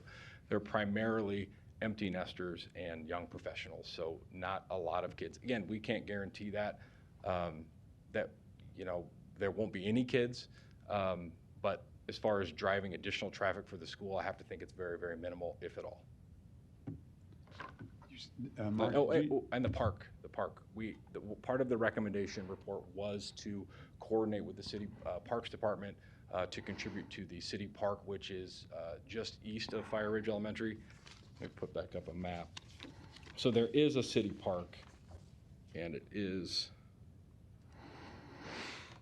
very, very small. It's right here. It is a city. It is a city park, and this part of the request, one of the conditions of the city's recommendation report was to coordinate with some park improvements that we would pay for privately to help improve that city park, and we are more than happy to have that dialogue. We had a playground budget as part of our development, and the conversation has been, well, let's just reallocate that to the public park and try to see if we can figure out how to improve that for the benefit of the neighbors and for our residents. Would be very close within walking distance. So those conversations will also be had between now and council with city staff. Am I missing anything? Mark, you said that you notified Elkhorn Public Schools. We did. Correct? They were part of the. And you have not heard anything back from them? We have not. Okay. And those letters went out on April 9th. So we send letters to notify everybody at the neighborhood meeting, and the city also sends letters to notify folks within, I think it's 300 feet. Mr. England, you can correct me if I'm wrong. But those letters come out later, so I'm not sure which letter they were referring to, but our letters went out on Friday, April 9th for an April 27th meeting. So we try to give everybody approximately 2 weeks advance notice. That's kind of our firm's policy. We handle these meetings every now and then, so. What was I gonna ask? Oh, Angie was talking about, and you mentioned you would be more than happy to meet in person. Yeah. With all of the Yep. neighbors, regardless if this gets approved or laid over. Of course, if it gets denied, there's no reason to meet. I don't know what motion we'll have, but you would be. Yeah, Okay. we would, and we would ask that obviously all these projects are time sensitive. They're excited to be in the market, and there's probably 2 months between now and council, ample time to meet with neighbors and staff and to work these issues out. So our hope is that we can avoid a layover and continue to have these dialogues between now and city council. Your point about connectivity, 197th Street seems to be, kind of a contentious point there. Yeah. And your point about, connectivity with fire and rescue and everything. If the city said you didn't have to connect up there, would that be a problem? It would not be a problem for us. Okay, all right. Yeah, I don't know that we could, well, I'll let Eric, Yeah. we would need at least, I think we need at least 2 Yes. in and outs for fire and rescue, but again, I'll let Public Works and Planning address that question. Well, we're not going to say that, but we I can get know, to that. I know. I mean, we've run into this many times Sure. about connectivity. Sure. And for fire safety, to keeping other cars off of collector streets and that Yeah. sort of thing. Yeah. I totally understand the concern. I have 4 kids, 2 of which who go to Spring Ridge Elementary School, and every now and then I draw the short straw and have to do pickup. Drop off is always preferred because I make them go early or I make them walk. So I completely understand as a resident and, you know, a close neighbor of this development, how, you know, what those valid concerns are. And I guess, you know, like I said, I can only reiterate our willingness to continue to have dialogue and to make concessions. And Mr. Seiler said this on the phone, I mean, which I thought was really great. He said, look, we're willing to have dialogue and make concessions where we can. Some things are out of our control, like the unit count. And I think 251 units on a 22-acre site, you guys would all agree is very low on the spectrum of density for multifamily, and this is, you know, fits within the master plan and all that good stuff. I don't want to bore you with stuff you already know, but I did just want to send out, this is the landscape screening exhibit that we had worked on after the meeting, after conversations with Mrs. Nixon, and we sent it to her, and I never got a response. I don't know if, hopefully it reached her. So the concern was, well, I'm going to be looking at a parking lot, which is totally understandable. And so we had the engineers, Lamper Anderson, put this together to show the screening that is anticipated. So I just wanted to share this with everybody to show you kind of what we're looking at as your typical parking lot screening. So, and I'd be happy to answer any more questions or anything follow-up that you might have. Thank you. You're welcome. Any comments or questions from the board? Or we hear from Eric. Eric. Yeah, so took quite a few notes, quite a few comments, quite a few items that we've talked about for many cases. Obviously, we had Spring Ridge a couple months ago, or very recently, so I'll just start. I say this multiple times. I also live 1 block from an Elkhorn Elementary School, so I am familiar with traffic patterns, and I understand.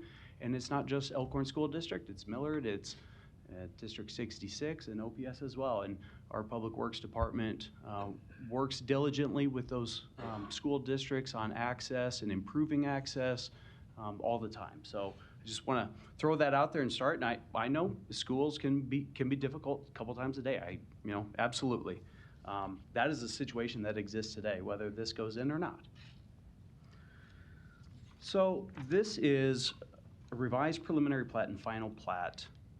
This plat could have been submitted under the name Avenue 1, lots 12 through 16, or whatever the next phase is. Basically, it's the next phase of Avenue 1, even though the plat is being called Sundance. The only reason for the revised preliminary plat is because the internal street network has modified a little bit. The connections from Chicago Street and 197th Street, we've been through this. That was already approved with Avenue 1 by City Council in the preliminary plat. If the next phase final plat basically just had the same street configuration, the same use type, this would just be on the administrative meeting only for a final plat. But there are changes, and obviously we're transparent, and the major amendment is accounting for the different layout of the configuration of the buildings. Yes, this was previously designated for senior living, which the city classifies as multifamily as well. This is within a quarter mile of West Dodge Road, so there are unlimited amount of density of the number of apartment units that can be had along West Dodge. So this is absolutely compliant with the approved Avenue 1 preliminary plat as well as the master plan. So I got a few notes. I'm going to try to get to most of them here. Touching on who we notify, we notify school districts whenever with all of our planning board agendas and cases. We did not hear from Elkhorn School District either. State law requires 300-foot notification. So we're basically complying of who we notify, and Mark touched on that a little bit as well as for what the development team did.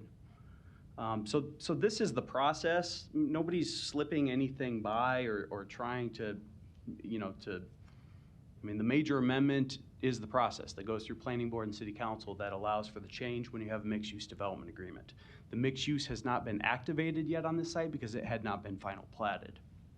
But this is the proper procedure, and usually we have at least one of these a month on our planning board agendas.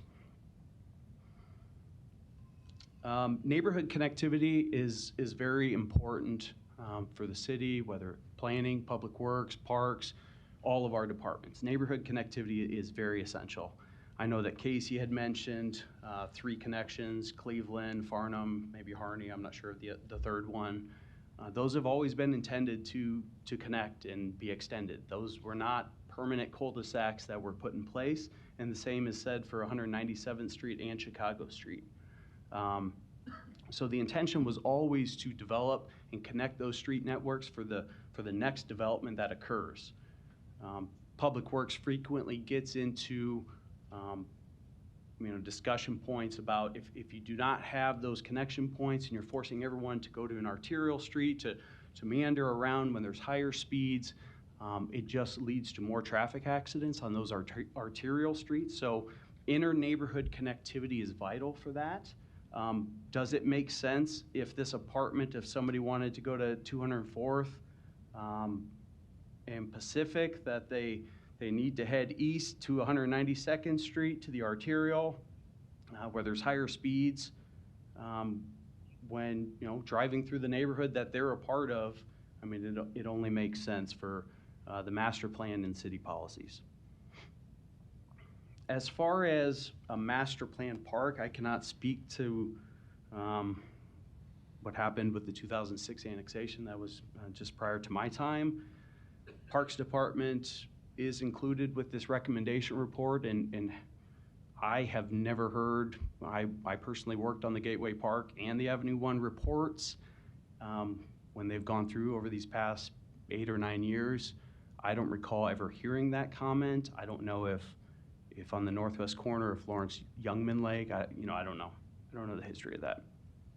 As far as a bridge from the site connecting to Lawrence Youngman over Dodge, that was proposed as part of Avenue 1's project. That was not a city requirement. If Avenue 1 still wants to proceed and possibly do that in the future, they have that option to explore with the state and the city, but that's not a city requirement.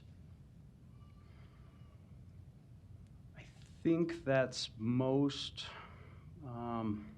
There was Mark, with his first go-around, had mentioned wanting to keep the turnaround on 197th Street. Staff is not supportive of that. We believe that the street curb needs to be put in place where the right-of-way is in place, and that temporary turnarounds be removed. I don't know if you have any additional questions for me before I get in the recommendation. Eric, just to clarify, I want to make sure the connector streets from 192nd Street, what the city has always intended. Which streets are those again? You said from 192nd? Yeah. Mm-hmm. Well, so it's just off your map in your packet, but you would have the half mile, which is HWS Cleveland. So that's been built, that's in place, even though it doesn't show up on your GIS aerial. Then you have a half mile south of West Dodge, which is Harney Street. There's been a small segment that's either been built or will be constructed very soon. And then you go further south, basically 3/4 of a mile from West Dodge, or 1/4 of a mile north of Pacific, would be approximately the Leavenworth that we've dealt with for the Ravello Nicely property. Those are the 3 through routes that would have access to 192nd Street. Now, aligning those through routes as they connect to 204th is a little bit of a challenge. Some of these neighborhoods were developed before the through route policy. So we're doing our best of aligning the existing streets and infrastructure to what should be those through routes. But as you can look on your map, Farnham Street is basically a through route now to 204th Street, okay? I believe that's the point that Harney will connect, that we haven't figured, or we haven't final platted that portion of Avenue 1, so it's been a little while since I looked at that, but if my memory serves me correct. Was that your question? Or Yeah, did that yeah. answer? I'm just curious what's coming off on 192nd Street mainly, that's going to feed into those neighborhoods. That's what I'm interested The quarter in. half and quarter again. Okay, thanks. Any other questions? Okay. Okay, well, I'll read the recommendation report if you do have further questions. Obviously, Public Works is here as well. Staff recommends approval of the rezoning from AG to MU, subject to submittal of an acceptable mixed-use development agreement prior to forwarding the request to City Council. Approval of the revised preliminary plat subject to the 13 conditions in the report. Approval of the final plat subject to the conditions of the approved revised preliminary plat and submittal of an acceptable final subdivision agreement prior to City Council. Do we have a motion? Can I ask a point of clarification first? So if we approve the preliminary plat, but hold over the final plat to address some of the neighbor concerns, would that make a major difference in the progress of the development? Well, I'll speak on the city's behalf. It's probably going to take some time. If everything was approved today, it's probably going to take some time to get the final plat and everything to City Council as it is, because you have subdivision agreements, you have mixed-use development agreements. It takes time to work through some of those items and get the city the items that we need. So, you know, if you approved everything today, there's still ample time to have multiple meetings with neighbors before City Council. That's just from the city perspective. I can't speak on the development team's timeline of their project. Okay, that's good. Thank you. Eric, again, 197th was always meant to cut through. Is that correct? Yes. Okay. There are multiple public hearings, Gateway Park, Avenue 1. There was opposition then about not connecting 197th and Chicago. Yeah, and Chicago. City would always like to see that connection and always recommended approval, and that's how it was approved, preliminary plat with City Council. Mike, I was just going to say, there's 13 recommendation items.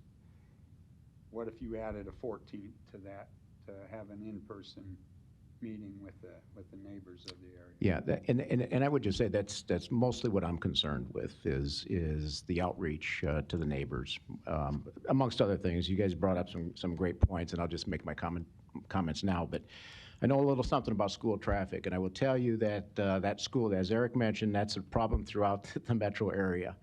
And if I were you, I'd really get with your school district and your design architects when they're building your Elkhorn schools and tell them you need to modify the design concept because they don't work in this format very well.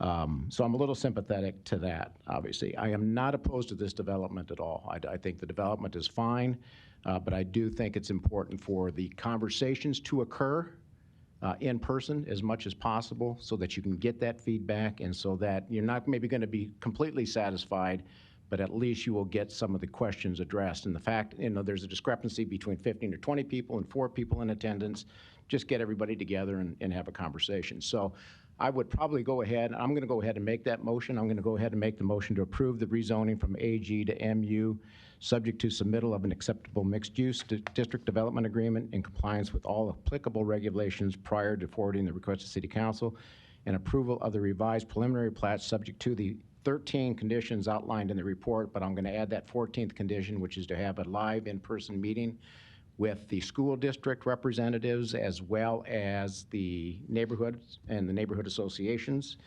and then approval of the final plat subject to the conditions of the approved revised preliminary plat and submittal of an acceptable final subdivision agreement prior to forwarding the request on to City Council for final action. We have a motion and a second. Lisa, will you record the vote, please? Franklin? Yes. Moore? Yes. Morris? Yes. Pate? Yes. Sotolongo? Yes. Rosacker? Yes. Mr. Chair? Yes. Motion approved. Okay, agenda item number 15 was on consent. It was taken off. I was hoping I was only going to have to say Alvin's last name once, but I'll do it again. Agenda item number 15, case C10-21-107, applicant Alvin Okarik. I hope I said that right.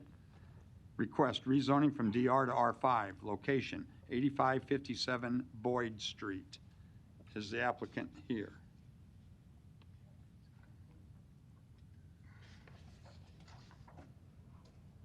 Good morning. It's Okereke, Alvin Okereke. Okereke? Okereke, good attempt. I appreciate it. All right. 9201 Franklin Street, Omaha, Nebraska. I'm the new owner of 8557 Boyd Street, just purchased in March. Currently have a plan to develop into single-family residences. I'm currently just requesting a rezoning from the sort of, I guess, limbo is the best sort of lay term that I could use, but the DR zoning to R5, which again aligns with the plan as far as the development. And there is currently a house on this, that's currently on the property. There's a tenant that I inherited from the previous owner who I'm more than welcome to keep. But again, the zoning specifically for some initial plans of potentially parceling out this current residence as well as future plans for the property. I'll try not to take too much time because I know there are some neighbors that I suppose have had bad experiences from other developments in this area, and I certainly respect that, but I'll be more than happy to answer any questions that they have. Okay. Thank you, Alvin. We'll probably call you back up. Any other proponents wishing to speak? Seeing none, are there any opponents?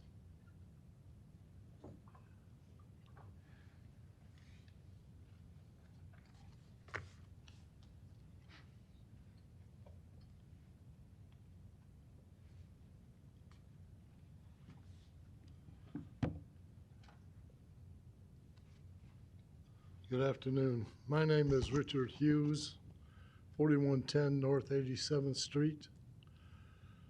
I received my notice of it by being in the 300 feet circle. Primarily, my problem rests with what was done previously to the from 87th Street to 90th Street, to 87th Street to 88th Street. This was a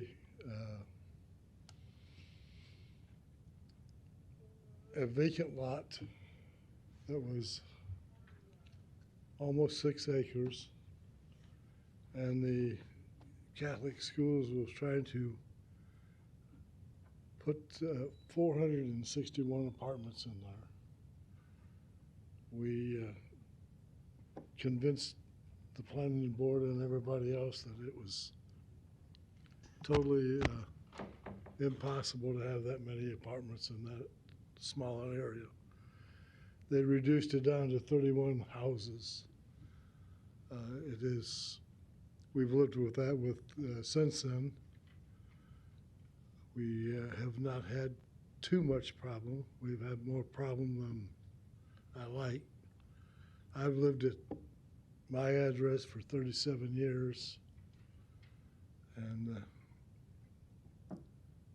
they made what basically I want to know is how many houses is he planning on putting there, if he's putting any apartments there. 'Cause we would definitely be, I can bring the entire Keystone Task Force down here if they're going to try to put apartments there.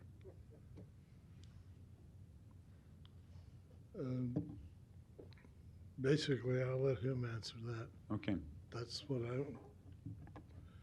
I'm here for. All right. Thank you, Richard. Thank you. Appreciate you coming down.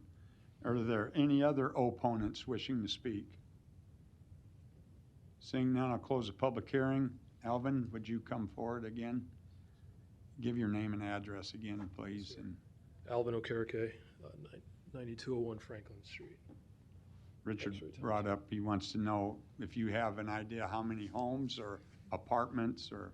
Yeah, so I've been to at least one of these meetings before, and certainly having sat back there and listened to some of the other presentations, it's obviously a very sensitive subject with the neighbors. So I personally actually have a pretty high standard that I expect this to live up to, one of it being the sensitivity, again, to the neighbors. So there are some initial plans, a lot of which I have discussed with the city in my initial pre-application meetings. But because of the very catered and sensitive approach, I do expect for us to accomplish with our approach. We don't necessarily have a number at this time. It could range based on what's allowed per the zoning that we're requesting anywhere. I mean, maximum really is about 50-something units. That's not to scare anyone at all, but it's just to indicate based on that zoning what is allowable per basically unit per square foot. But again, a lot of issues are on my list to tackle, including, again, the density, the quality. Certainly the quality is of utmost importance to me, and the longevity, actually, of this development, and again, how it lives up to what Keystone is and what the neighbors expect. So unfortunately, I don't have a number that I'd like to be held to at this point, but a lot of those issues will be addressed. I could maybe safely say about 30, 35, but So are you talking apartments, or are you talking about no, single? sir. Oh, that's certainly family absolutely not. I can That's say for that's certain. what he. Yes, I think that's what he yes, wanted to know. For no sure. doubt. And I have spoken actually to a couple really of some pretty prominent members of the task force. So the one thing I can say for certain is that there won't be any apartments. I can say that for sure. Okay.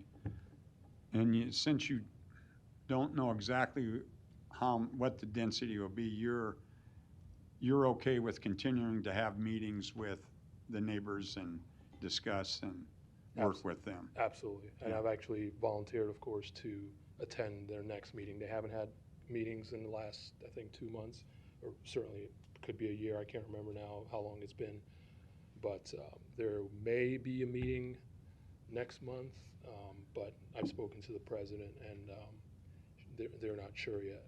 But I expect to be there. I've requested to be there, quite frankly. So. Is there something that would prohibit him from building rental units? If that's what he chose? Multifamily housing would not be allowed or supported based on the master plan, but that if you're talking rental, single family, duplexes or townhomes, that would be allowed. Is your intent for rent or for And, sale? Actually, that is another topic, again, that's on the list, on my list. That topic of for rent versus for sale is one that I certainly expect to hash out and So it hasn't been decided yet? It hasn't. We are leaning for sale, again, just thinking of the neighborhood. But again, there is a holistic approach that we are trying to take, which really accounts for, frankly, what Omaha needs, what individuals, families need as far as housing, and whether it's for rent, for sale. Clearly, we know that there issues exist as far as housing affordability. So if we are to tackle for sale, we certainly expect to grasp a lot of the population that may not be within reach, I suppose. Thank you, Elvin. Thanks. Any additional comments or questions? Eric? Yeah, the proposed rezoning to R5 is master plan compliant and considered low-density residential. There is also existing R5 zoning directly to the west. Obviously, if there's any platting and streets that are being installed, there will be a platting process that'll have to come back through planning board and city council as well. So staff recommends approval of the rezoning. Do we have a motion? Motion. Go ahead. Motion to approve of the rezoning from DR to R5. We have a motion and a second. Lisa, will you please record the vote? Moore? Yes. Morris? Yes. Pate? Yes. Sotolongo? Yes. Rosacker? Franklin? Mr. Chair? Yes. Motion approved.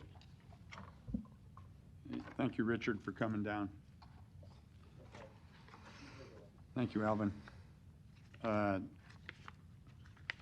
Let's see, agenda item number 19. This was on for approval. Case C10-21-111. Applicant Kroger Inc. Request rezoning from CC and GC to CC. Property is located within an ACI 3 overlay district. Location, southeast of 72nd Street and Military Road. Is the applicant here?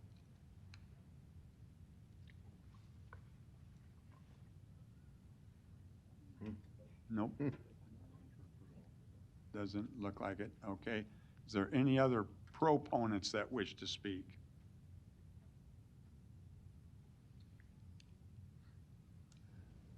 Thank you, Mr. Chair. Brent Beller, 1140 West Center Road. With me today is also Ryan Lynch. Ryan and his family, so this project, as we understand it, we just got notice about it. Ryan and his family actually own the Tiger Toms, which is immediately next door.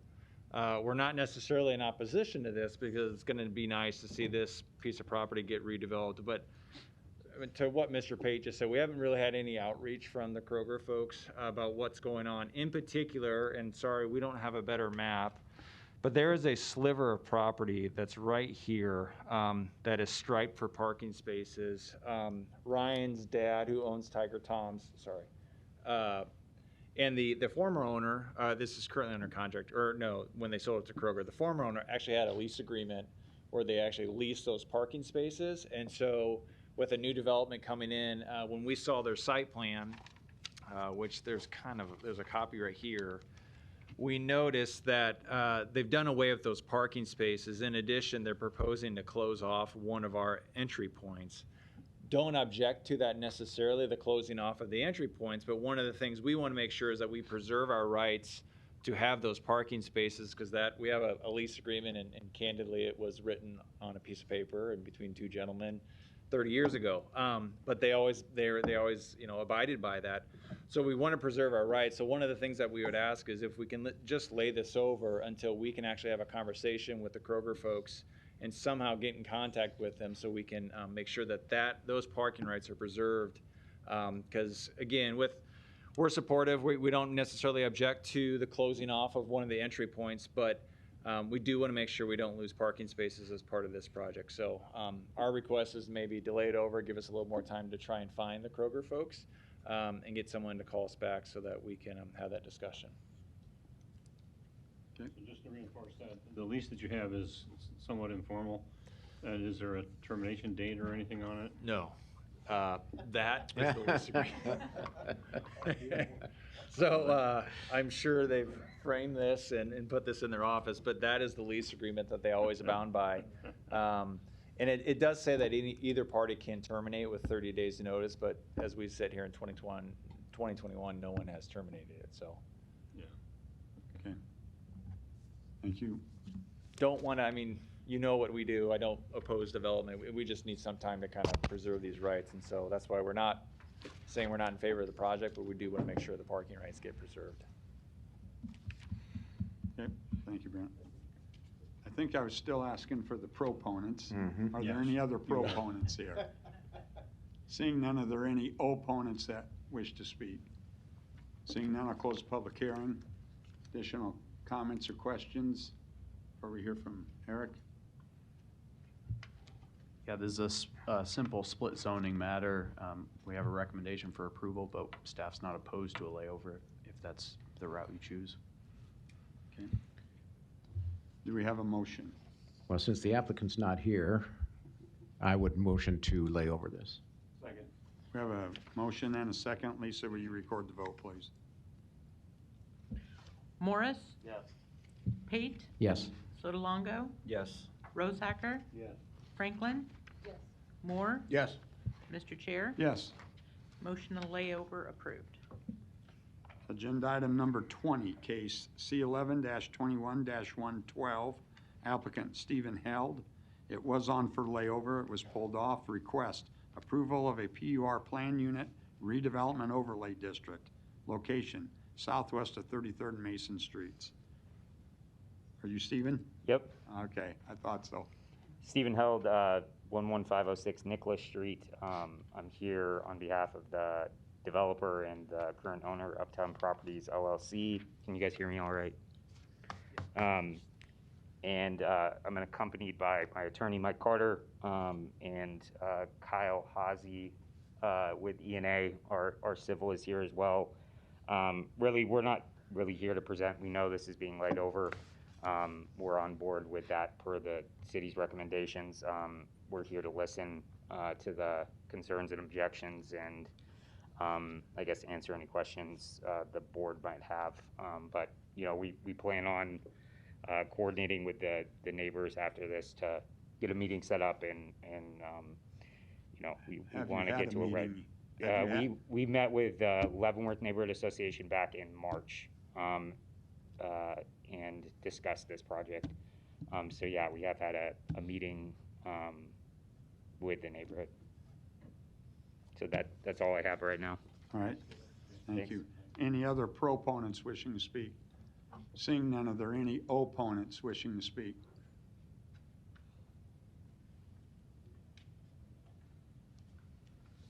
Good afternoon. My name is Daniel Gutman. I'm a lawyer at Fraser Stryker Law Firm. Address is 500 Energy Plaza, Omaha, Nebraska 68102.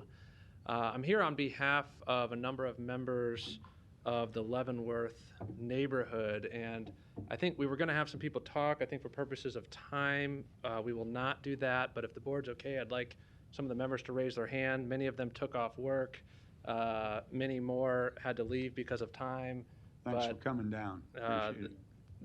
This is obviously a very important issue to members of the neighborhood, and I think a couple points are worth making. First, the neighborhood is not opposed to development of this piece of property. I think the problem has been this project and this proposal has evolved over time. I think it started as an 18-unit townhouse maybe. It has now evolved to a proposal for a 42-unit apartment complex. Really the problem that we have is that throughout this evolution there has been, I won't say an absence of communication, but I would say no meaningful communication with members of the neighborhood. A lot of this has been sprung on them last minute with very little to no notice, and that is the problem that we have. Now, I did just hear the developer say that they're willing to meet with members of the neighborhood, and that is a welcome development for us. So, my understanding is that this issue is probably going to be laid over, held over. But as these plans are reworked, we're simply asking that the developer be more considerate of how this development will affect the neighborhood and just to be in contact with members of the neighborhood. And that's what we would ask. And I don't think anybody else is speaking, but I guess we'll see. Thank you very much. Yeah, thank you, Daniel. Yeah, if you want to come on down, that's all right. Come on down, give your name and address. Appreciate you coming down. Thank you. Jim Thompson, 1001 South 35th Avenue. May add a little bit to that. First of all, I'm on the NRD board. I've been on the board 20 years. I certainly appreciate the role that you play. I have respect for your decisions that you have to make. I'm going to add a little bit more, and I hope you got our letters. I'm going to assume you have, so I won't be redundant. I'll just highlight just a little bit, a couple of things. Community is what we do for one another, and you guys are in a community role, as I am as an elected official. That was quoted by Garrison Keillor. If you don't know who he is, you should find out. He's a great guy. Anyways, you're aboard with the responsibility of what it is best for our community is gauged on the input from development. By the way, I'm pro-development, but the right development, depending on what it is, particularly in my neighborhood. This change proposed by Uptown Properties is not good for our community. If you look around our neighborhood with the numerous houses that have been demolished, in this case, this property, there was only one house on it when it was demolished in 2010, I believe. The land continues to lie vacant, and the chopped up appearance does nothing for our neighborhood. It's like a war zone, so there's no progress. But in this case, we're glad that progress by Uptown is being attempted. And we're for that when it was proposed as townhomes. The fact that now he's presenting a 42-unit apartment building is mind-blowing. I've been involved with that neighborhood, my neighborhood, the neighborhood of Leavenworth, where this is central, for 35 years. And we've talked to Mr. Held over time on other project on 31st and Marcy, but then it got carried away. Our input has been minimal. I'm very happy to see the results of the letters that you have in front of us for this project, because it obviously is very important. We implore you in the reasons and notes of the letters, and maybe there might be more statements, to reject this change as a whole. It's just not, don't kick this can down the road. If we have to address a 42-unit apartment again, I have no reason. I'm surprised Mr. Held didn't say, well, I changed it from 18 condos to 42 units because we never, and I still don't know why. And here we are presenting to your board that it's a major significant change, and we don't like it, of course. I don't know if there's any proponents of it.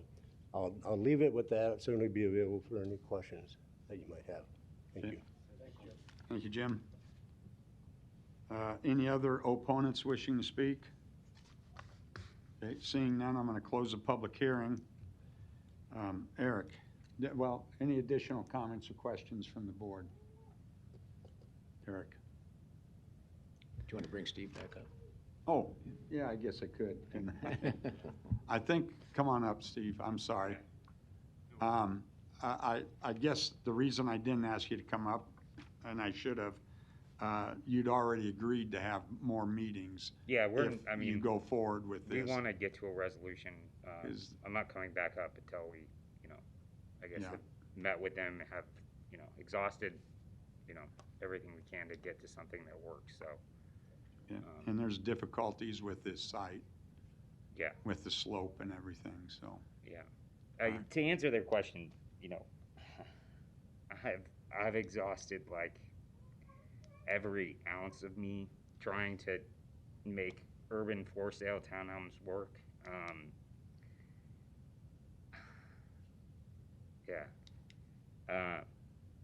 I love this area.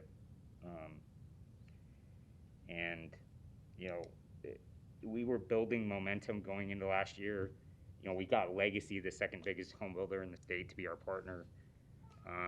And we were finally getting momentum going into last year, into February. We were getting financing put in place to basically do the 18 and COVID hit. And this stuff is, I could go for a week's worth of discussion on the difficulties, but that's where we're at. And, I hate seeing it in the condition it's in. I just want to get something done. So that's kind of where we're at. And, if we got to go back to it and it doesn't work for everybody, we just want to see something get done. And townhomes right now, it's tough. It's really tough. I think if you ask anybody who's tried to do it, it is very difficult to do, to get the momentum. And I think maybe at some point momentum will be in place, but so that's all I have to say on it. Okay. Stephen, obviously you set up a meeting with city staff, I think next week that we can have these discussions, but maybe it's appropriate with so many of the neighbors here. Is the challenge of developing the townhomes, is it because the constrained nature of the type that you're building, or is it the cost of the unit in the marketplace? And obviously prices have gone up. So I'm just curious if you wanted to elaborate a little bit more while the neighbors are here. Well, we're having trouble with absorption. I can't even explain that because Omaha is going through like a housing crisis, and maybe that has changed. I mean, when we made the decision last, we were literally getting our appraisal to finalize our financing to get it put in place, and COVID hit and they backed out. And at the time, like we couldn't even give Legacy the improved lots with the infrastructure for free, no compensation, to get them to start building, because they were concerned about the amount that they still had of inventory, and in getting to a point where they could absorb. There was just too many on the market at that time. Now it does seem like I've been looking at Larry Jensen with SL Jensen. I know of their project. It does seem like I think they've pretty much sold all of theirs. Oh, wait. Yeah, and they're all sold too. And Legacy is building. There's 4 on that north lot that Legacy is starting on. We have an agreement in place with them. And then there's 6 just to the east that they're going to be. So they're starting on 10 this year, but it's just another 18. I mean, if I could find somebody to work with us to get building on those, we have infrastructure in. I mean, utilities, public sewer. I would have to tear all that out to do apartments. So it really isn't beneficial for me. We're just trying to get this thing done and move on from it. And we're, I come from Dial.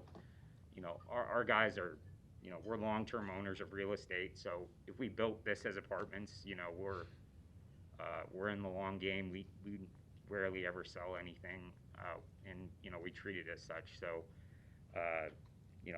we're open to ideas, and we want to make something work, and we want to get something done. So that's where we're at. Yep. Thank you, Stephen. Eric? Yeah, I won't get into too many of the details of the report. Obviously, this is headed for a layover. And as I mentioned, we are meeting with the development team next week to talk about our report and the development plan. Obviously, we have some concerns about the number of units and the density, and the west side, as it's adjacent to single-family residential homes in R4 zoning. So there's quite a bit to work through, and continue to have those conversations, with the neighborhood if they reach out or seek us out with questions. Several of them already have, and we're here to answer questions or to help them, also to answer questions and work with the development team. So hopefully we can come to an acceptable solution for everybody, but staff recommends layover. Do we have a motion? Motion to lay over. We have a motion and a second. Lisa, will you please record the vote? Pate, Yes. Sotolongo, Yes. Rosacker, Yes. Franklin, Moore, Yes. Morris, Yes. Mr. Chair. Yes. Motion to layover approved. Agenda item number 21, case C10-21-123, C8-21-114.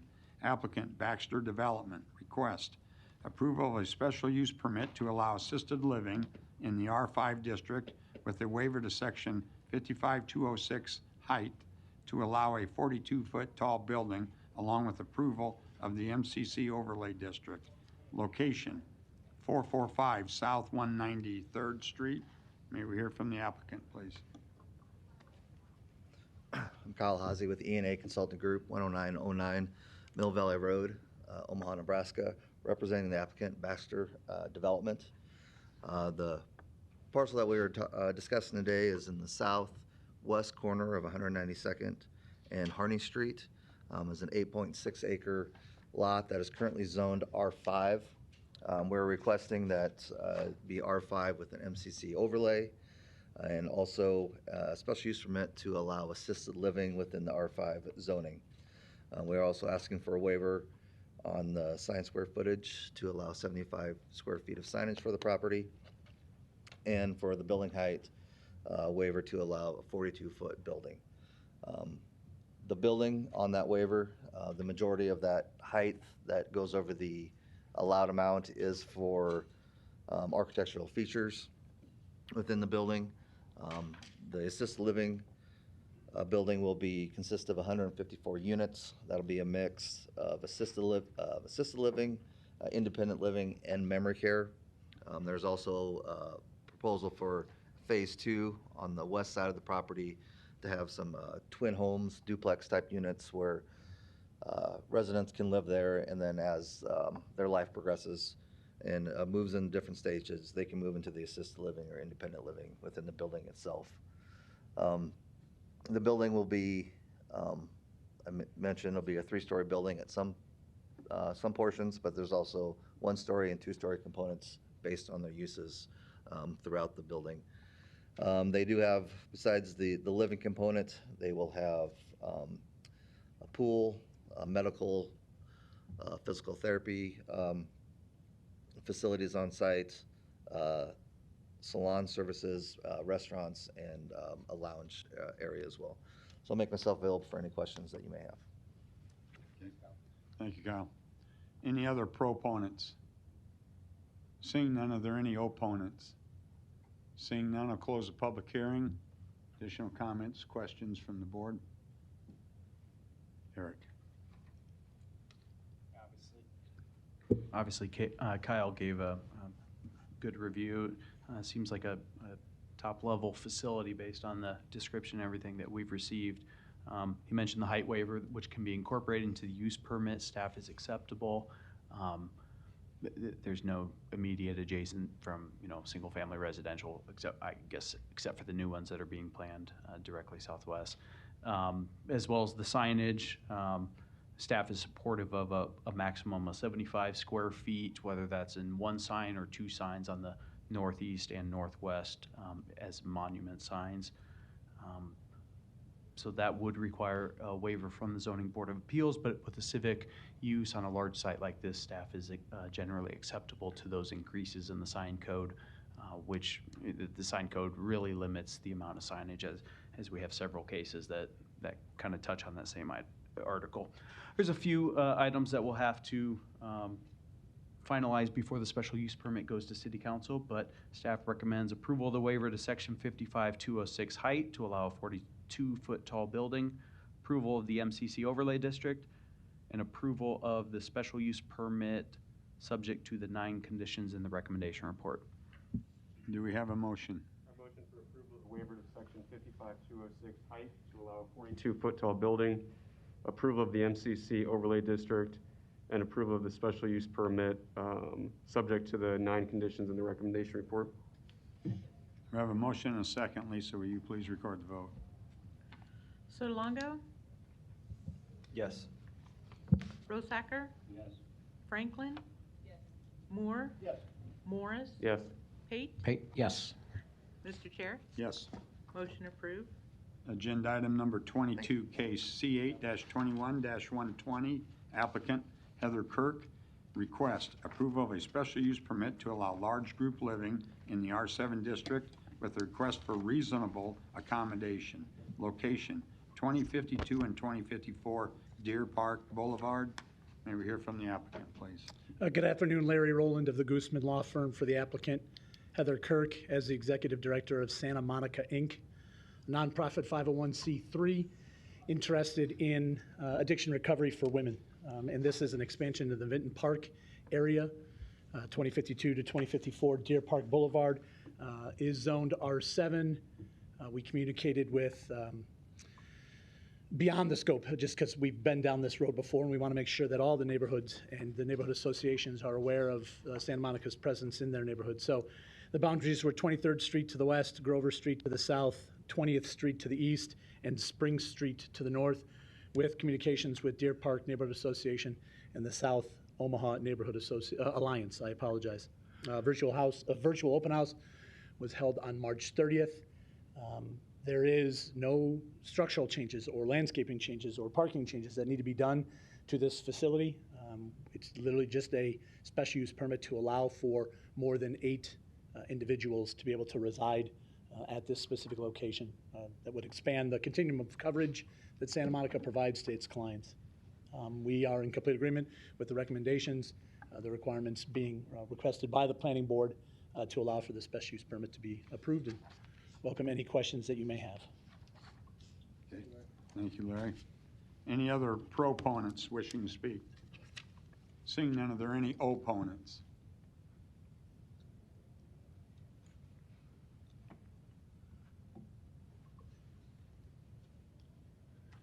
Michael Marcello, 2025 Deer Park Boulevard. I'm not so much opposed to it as a concern and some questions. Would this be a locked facility? We'll bring him back up. Okay. My question would be a locked facility, and if they're considering 8 people per unit, that's 16 people. If it is not a locked facility and we're going to have people driving and parking in the neighborhood, when that building was built, it was promised to be a developmental disabled unit, and those folks were wonderful. However, the employees of the unit deemed not to park in their small parking lot behind the building. They parked all over the neighborhood, and they worked 3 shifts. So they took up a sizable number of parking spots both on Deer Park Boulevard and on 21st Street, which creates a significant problem with backing out of some of the shallower driveways and things like that. That's essentially where my concern is, that there's going to be a lot of extra parking on the streets day and night, and you can imagine my alarm when we went from developmentally disabled to substance abusers looking out my front door. Thank you very much. Okay, Michael, thank you. Any other opponents wishing to speak? Seeing none, close public hearing. Larry, did you want to come forward and answer questions posed by Michael about if it's locked and employee parking?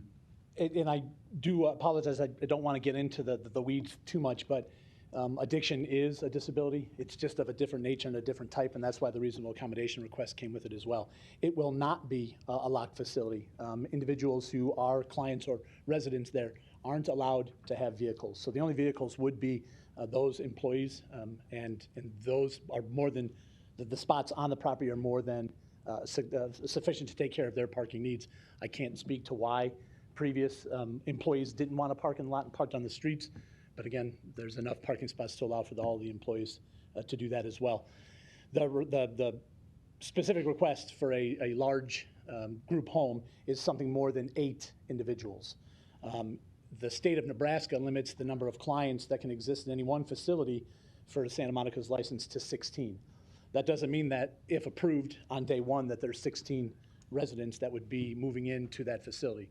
That's just what the ceiling is for the amount of individuals that Santa Monica can facilitate in any one building itself.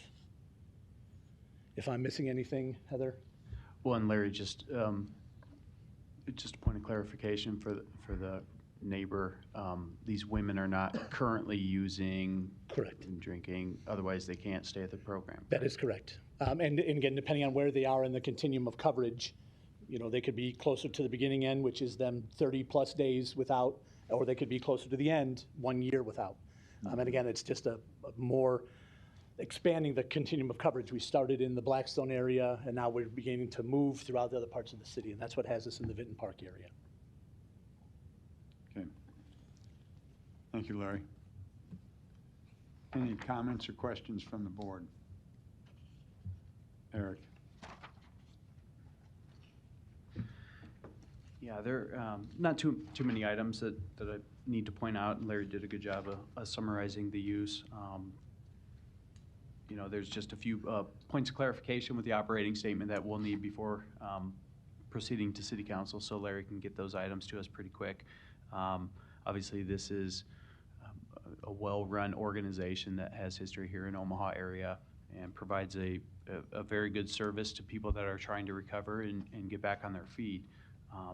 So staff is in full support, recommending approval of the special use permit to allow large group living in the R7 district with a request for a reasonable accommodation subject to the 4 conditions in the recommendation report. Larry, thank you for, it looked like you passed your business card on. Thank you for doing that, passing that on to Michael. Do we have a motion? Motion to approve special use permit to allow a large group living in the R7 district with a request for a reasonable accommodation subject to the 4 conditions in the staff report. Second. We have a motion and a second. Lisa, will you please record the vote? Rosacker? Yes. Franklin? Yes. Moore? Morris? Yes. Pate? Yes. Sotolongo? Yes. Mr. Chair? Yes. Motion approved. Agenda item number 25, case C7-21-121. Applicant Malibu Properties LLC request approval of a conditional use permit to allow indoor sports and recreation in the CC District. Location 600 North, 210th Street. May we hear from the applicant, please? Afternoon, Jeff Lake, 21008 Cumberland Drive, with Summit Development on behalf of the applicant. I've got a map here showing the property generally located at 210th and California Street. The West Dodge Expressway is just to the south off of this property. A little quick history on the site. We had a conditional use permit approved January 6th, I believe it was, for 4 basketball courts. Working through programming, there was a need to expand that, which is why we're here in front of you. The building to expand the extra 2 basketball courts, lengthened the building, which came to the east, removed a little parking, which kind of shoved the parking to meet code a little bit to the south. There were some comments in the report about a replat, Lot 1 and Lot 2 of G&G Replat 1. That was done in conjunction with the conditional use permit in January. Oddly enough, that replat, for some reason, never was recorded, so it does not exist. From our record search, we had title pulled on that, so I believe that comment, I think, is accommodated naturally, and we can adjust our site plans to remove that lot line because it doesn't exist today. With that, I'm happy to answer any questions you might have.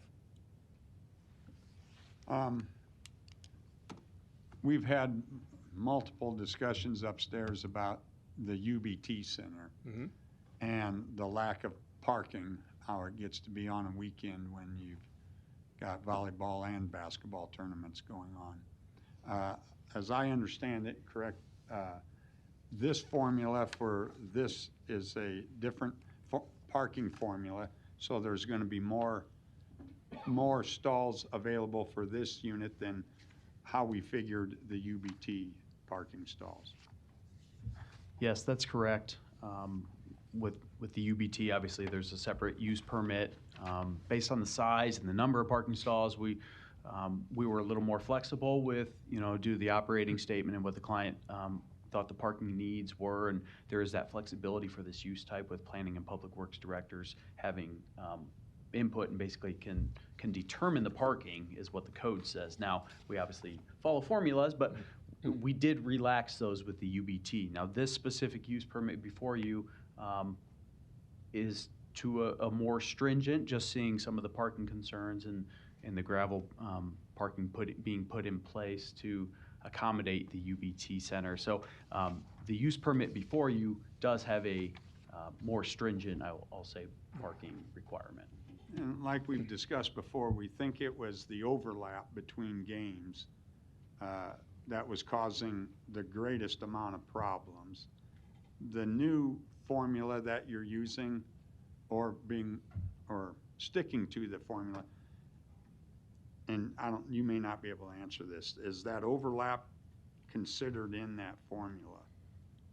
Well, I guess I would maybe more look to Jeff. My kids do not play basketball and volleyball at this time, and so I have not utilized these facilities. So I do not have firsthand knowledge of when the issues are. So I don't know, Jeff, have you learned some things with the centers, or what do you think? Because obviously the gravel parking is a concern, and we can't have that. We can't have parking on grass. So we need to get it figured out, and I don't know if this will alleviate or if the operations will alleviate. Just what are your thoughts? Just want to make sure we got plenty of parking for this building. And I know this is separate from UBT, but maybe we can help with this building, the parking for UBT. So. No, that's a great point. A little history on that too. It was a learning lesson the first probably 18 months of operation. And we've learned that the toughest months that we have when we have volleyball tournaments going on, and we also have basketball, either leagues or tournaments simultaneous, created a little more parking demand in the months of January, February, and March. Those were our roughest months. And the decision was made by the owners of that to let's park some vehicles on the frozen ground to the south, which we know is not compliant. which evolved into let's put some rock down, since for whatever reason, every time there was a tournament, it thawed out and created a lot of problems. We've also put parking management staff on during larger tournaments to kind of direct people around to other parking lots. There's a number of properties that are owned by the ownerships of this facility across the street to the north and over to the east.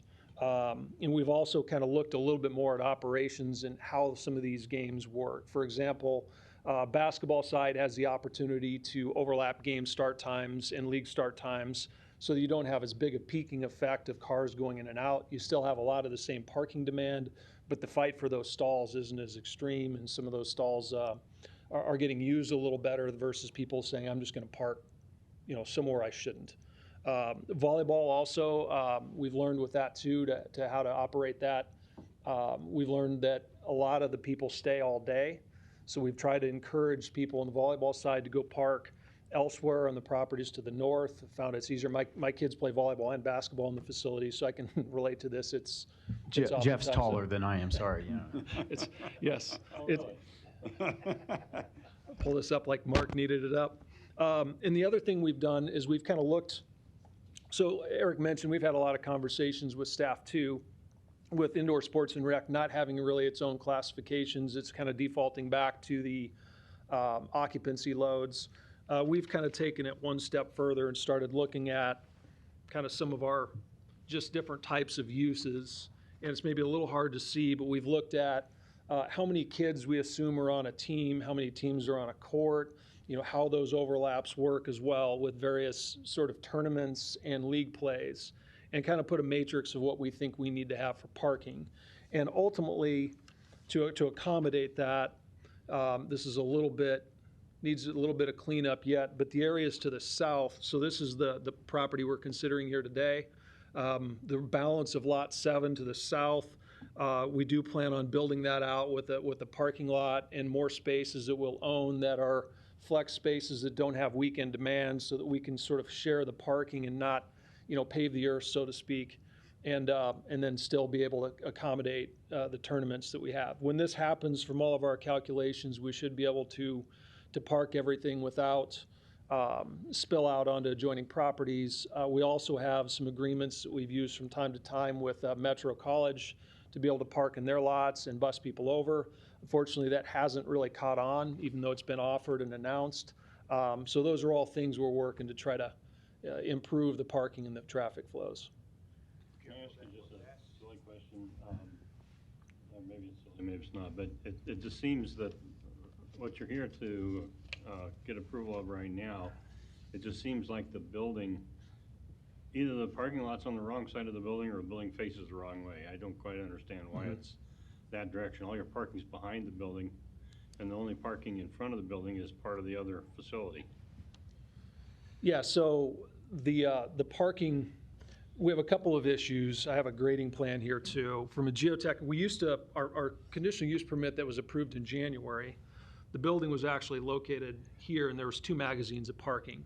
There's, if you see that, I'll pull up the aerial, there's a sizable hill that drops off, and geotechnically there were some issues with that hill, which prompted us to push the building up to the north and only have 1 magazine of parking in between them. We spent a lot of time talking about access, and do you have access on both sides of the buildings? And with the grade changes in the parking lot to the south, that creates some challenges. So our pathway from the lower parking lot will be up through this direction and around the building. From a security and an access, and to be able to, unfortunately, I got to pay, $10 a weekend, a day every time we go into this facility. To be able to manage both sides of those creates some functional problems for the site as well. And if you also look at other facilities around the region and country, for that matter, it's not uncommon to walk a quarter mile once you find your spot to get to those facilities. So whereas it'd sure be easier to put another access or entrance off the south side, I think functionally it created some issues to why we felt comfortable from what we've seen in other facilities to take that extra walk around the building to the front side. And it also lines up to the basketball side of Union Bank of Trust facility, the existing one. The doors are lined up, which is why that is presented in that fashion. Jeff, can you bring up that other map that you just had with the parking? the expanded map with Yeah, the expanded parking. Sure.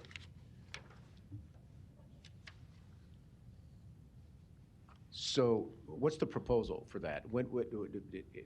That seems to be more of a solution, is to include all of that parking right now than to do it later, if that's your plan. Yeah, I think some of it, until we have that plan finalized, and we did chat, again, this is a little bit a little bit off guard, but some things we have been talking about internally is, do we set a timeline on that if we need to with this use permit of when this parking lot would be built? And without getting into too many, I guess I'll go ahead. The dirt, the reason that ridge and that hill is in there is this was a borrow site when they built the West Dodge Expressway, and that dirt was mined out of the site, moved over there, and now lo and behold, it's short of dirt. So we got to find dirt to fill up the areas for this parking lot, which why for this season, to get operational, the parking lot was shown on the piece of the property that's still kind of up high. We expect it's going to take a year or so before we can get that dirt and find it at a place that's economical to get this filled and then build the parking lots to get the ultimate plan. So, I mean, we're comfortable with if there's a 2-year provision to get this thing done. That was something we knocked out or talked about that if we had to, we can commit to as part of the use permit. But to get this done in a time fashion to open the facility for kind of winter sports season, we didn't have that time. Yeah, and I just want to make sure that you don't have any other plans for any other building on that southernmost part of that, which you're showing here on the expanded parking, and you actually do convert that to parking, because that is a real issue out there. You know it, you see it when you're out there. It's a real issue. It's going to become a bigger issue when you expand the facilities as well. Absolutely. We're aware of it too, and we had a lot of conversations with all kinds of folks early on, and it's really improved a lot over the last season and a half, 2 seasons. We haven't had a lot of complaints from neighbors.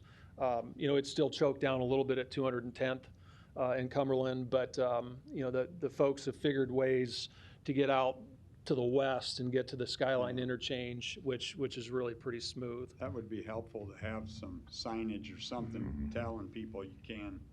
Yeah. Everybody always wants to go to the east. We do. We have stand-up signs we put out there. It's on the tournament brochures, easier way out. I mean, we're forecasting it every way other than, making people sign a waiver when you come in. Exaggerating, of course, but Use that intersection. The great people of Elkhorn kicked in $1 million for that intersection with the state down there. What are those other 3 buildings? Thanks for reminding us. I appreciate that.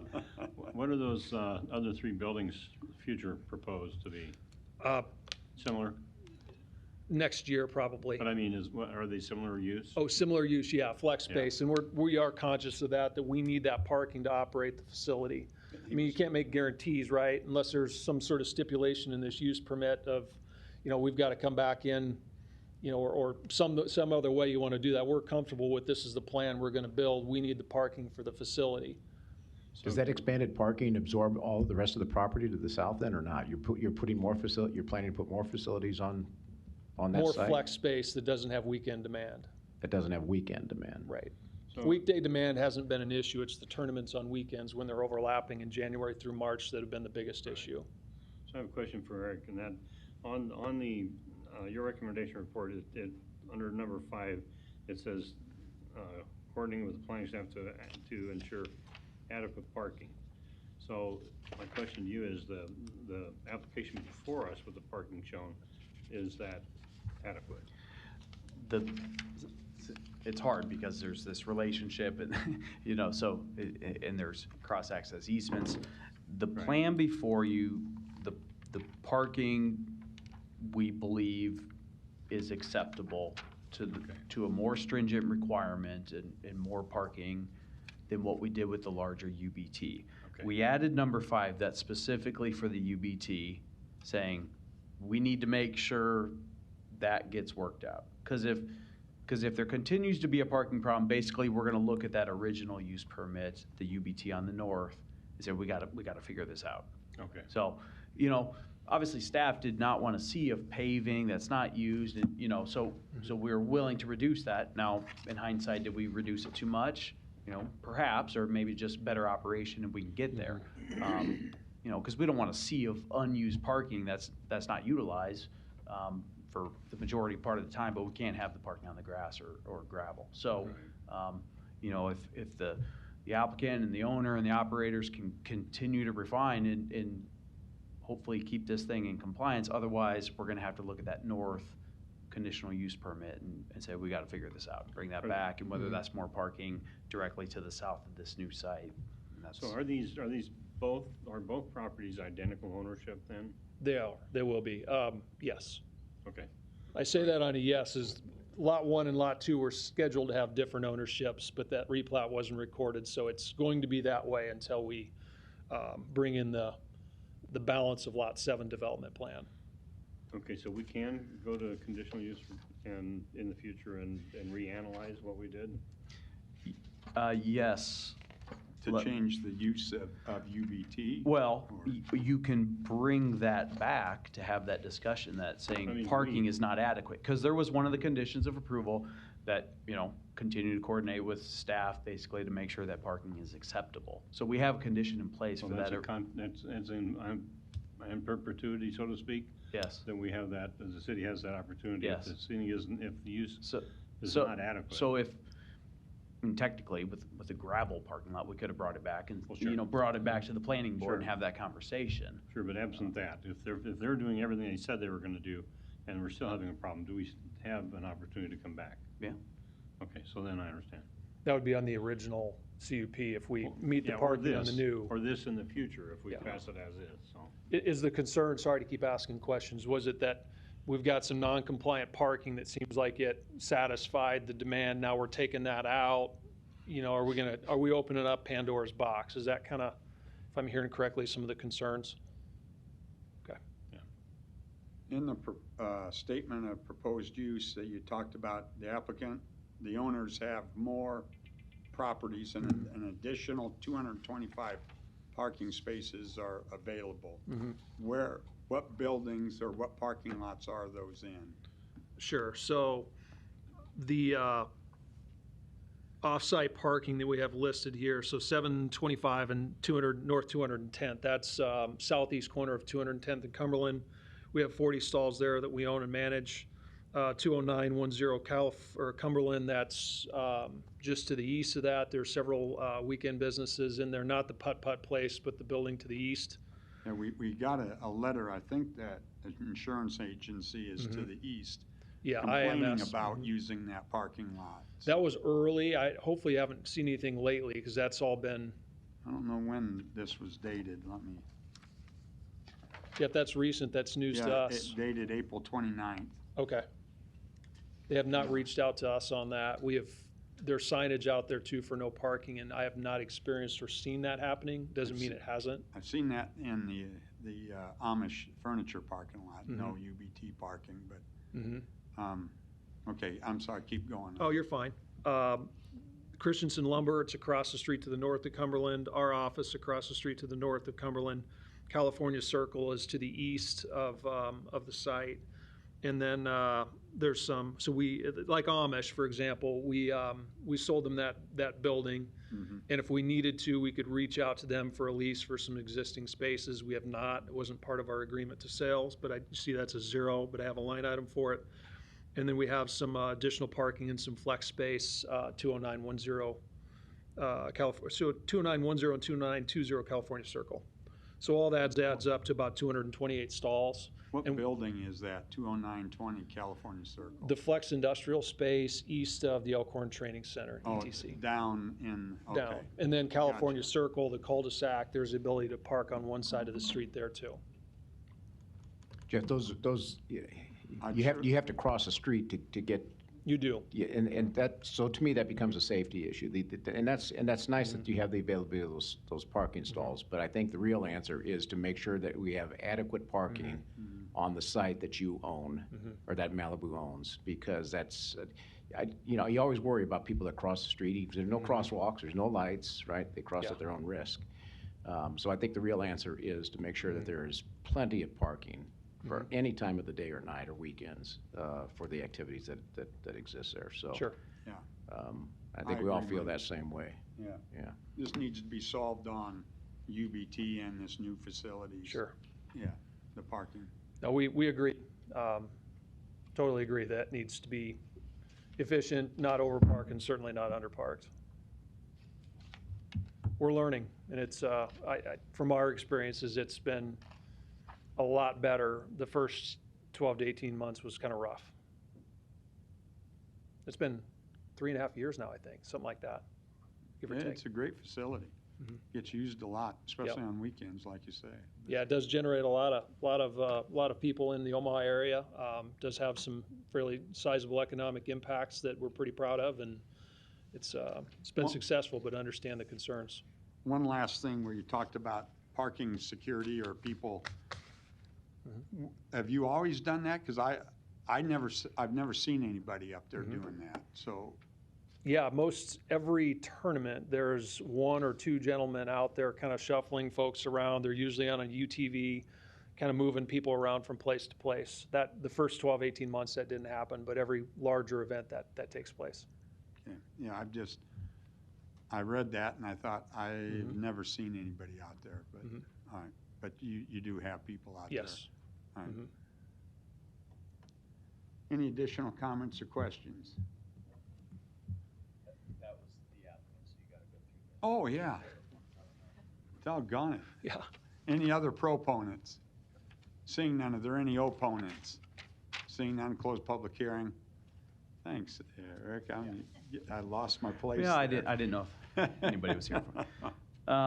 Yeah, so I mean, I've kind of said what I have wanted to say.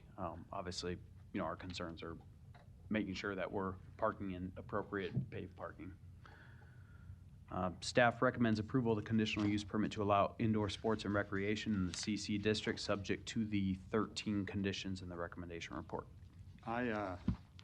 Just real quick, I like the point that you made, and Dave reinforced that point, that if this doesn't solve it, we can bring this thing back, look at the use of UBT and this building and try to work it out. So I hope in the meantime, you guys are working on that plan to keep it going in the right direction so we can alleviate that, Jeff. You got a nice facility, the UBT, and hopefully this will be nice too. So, all right, do we have a motion? Motion to approve the conditional use permit to allow indoor sports and recreation in the CC Community Commercial District, subject to the 13 conditions of the report. Do we have a motion and a second? Lisa, will you please record the vote? Franklin? Yes. Moore? Yes. Morris? Yes. Pate? Yes. Sotolongo? Yes. Rosehacker? Yes. Mr. Chair? Yes. Motion approved. That was the last case, wasn't it? Thanks, Jeff. Thank you.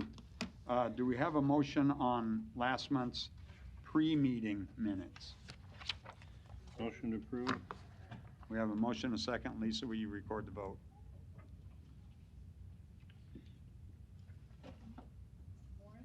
Yes. Yes.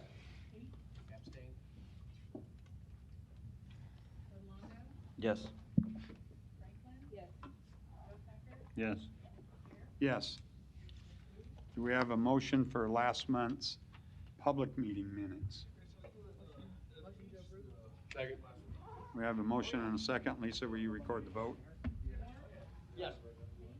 Abstain. Yes. Yes. Yes. Yes. Do we have a motion for adjournment? Motion adjourned. We have a motion and a second. Lisa, will you record the vote? Thanks, Matt. Yes. Yes. Yes. Yes. Yes. Yes. Hey, does Jeff work for Willie now, or they're just? They're he's together with on Olson. development, I guess, so. Huh? Yeah, them two are together on their